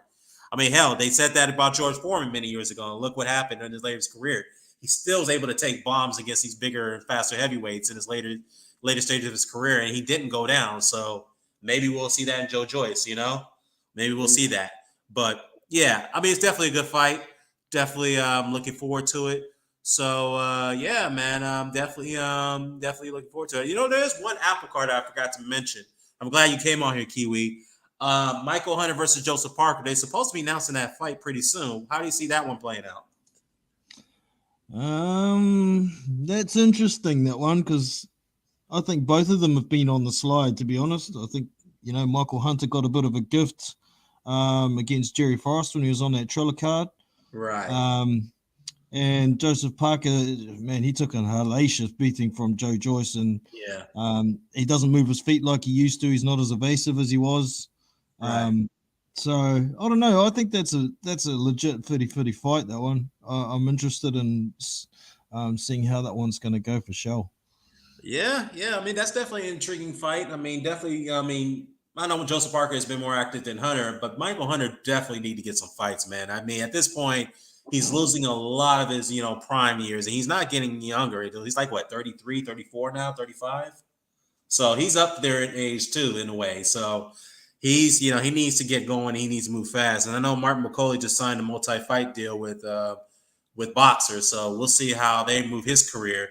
McCauley's definitely in the mix. Herkovich, I mean, like I said, though, it'd be interesting to see who he fights next. I know there was supposedly Anthony Hearn's going to try to set up a matchup between him versus Joshua, but obviously Joshua's got to get past Dillian White and Jermaine Franklin. But yeah, what are your thoughts about Anthony Joshua fighting Jermaine Franklin? How do you see that fight playing out? Any of you guys could chime in on that. Yeah, I think it's a super dangerous fight for Anthony Joshua that he very well could end up losing. Right. I'm gonna say if AJ comes in 240, sub 240 again, he's gonna get the brakes beat off of him. If he comes in 250 under Derek James, then he may get the knockout. But to me, it's going to be contingent on how big or how small he comes in.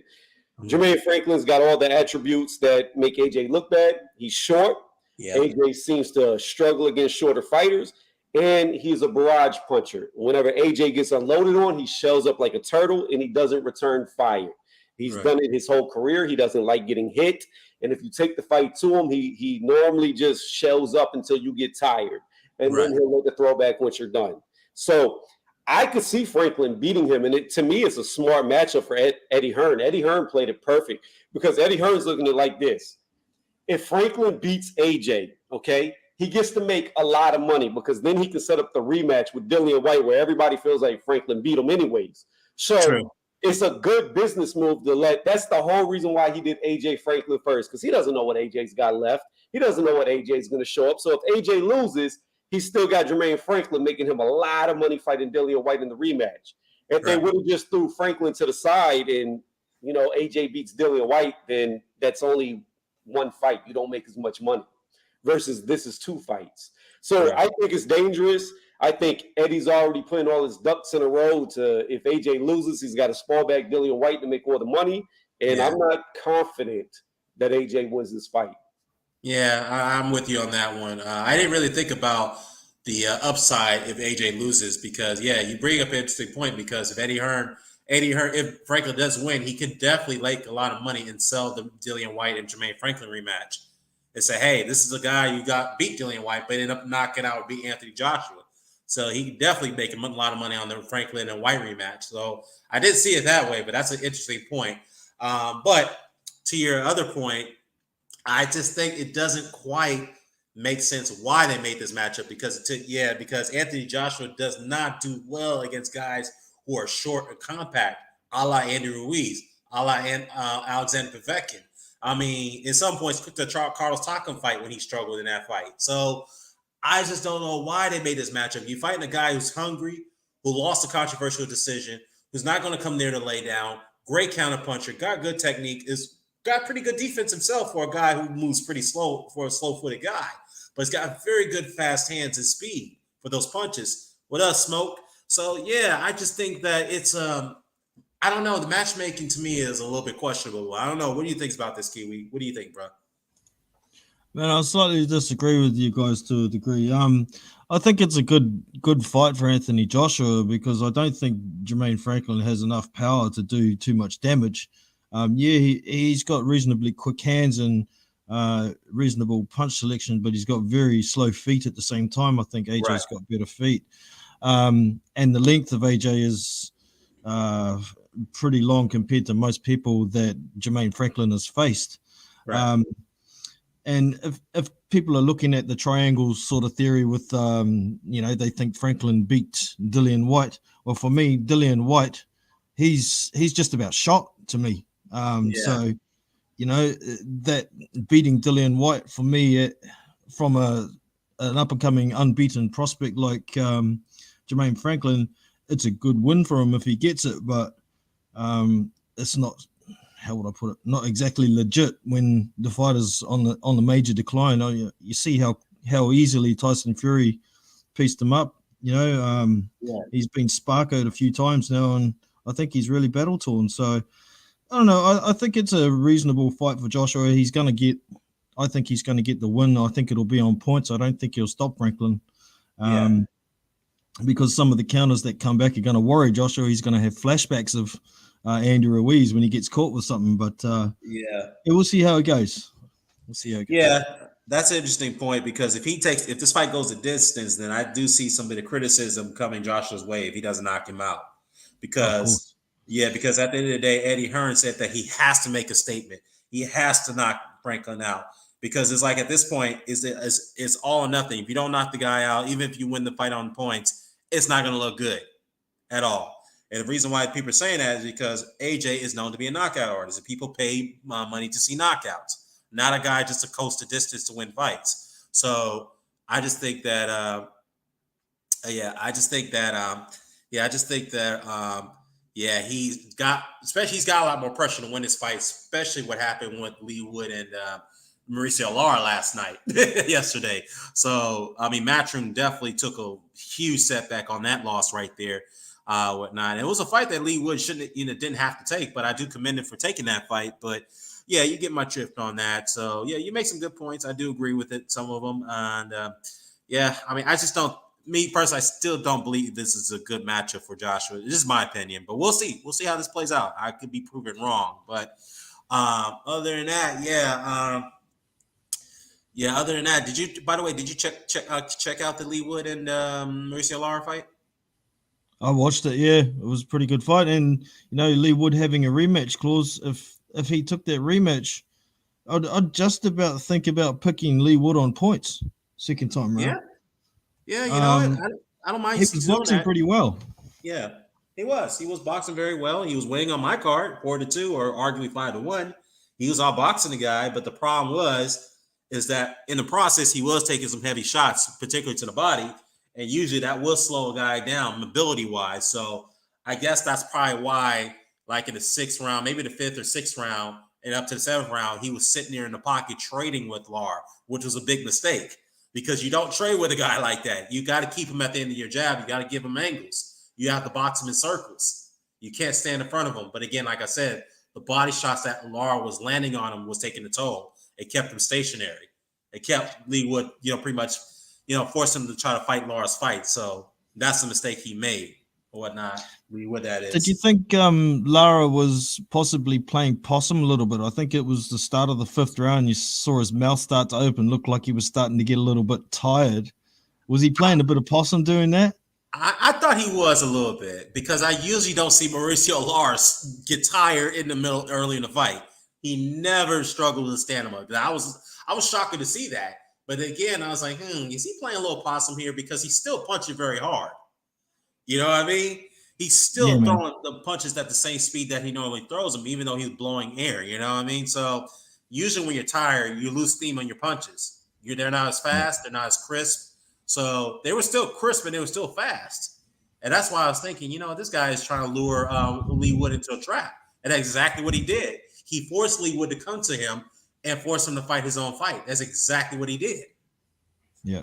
And what did you think of old Bend Over throwing the towel in? You know what? I think he did.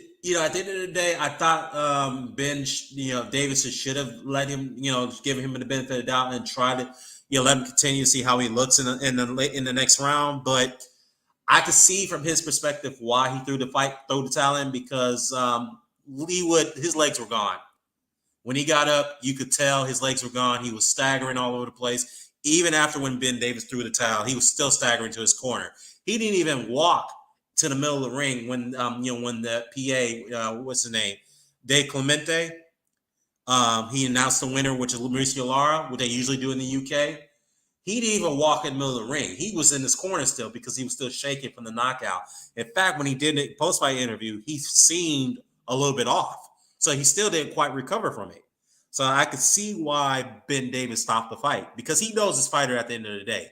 He knows what happens to him when he gets knocked out, gets seriously hurt. He knows that he doesn't recover well. So that's what I got from it. So I could see why he stopped the fight, but I could also see why people would be upset why he stopped the fight. So at the end of the day, he knows his fighter more than we do, and that's that. So that's just my thoughts. So yeah, man. Do you think he stopped the fight early? Well, I would have liked to. I mean, there was 12 seconds left in the round. I would have liked to have, seen him get to a stall, and he could have made a decision at the start of the next round. Yeah. Give him a little opportunity. I'm sure, because the ref hadn't finished the count, had he? And he was probably going to tap his gloves, wipe his gloves off. There might have only been 3 or 4 seconds by the left in the round by the time the ref had finished with him. So I think he would have survived. Right. I'm not complaining too much either, because, like you say, a trainer knows his fighter, and it is what it is, So it definitely is what it is.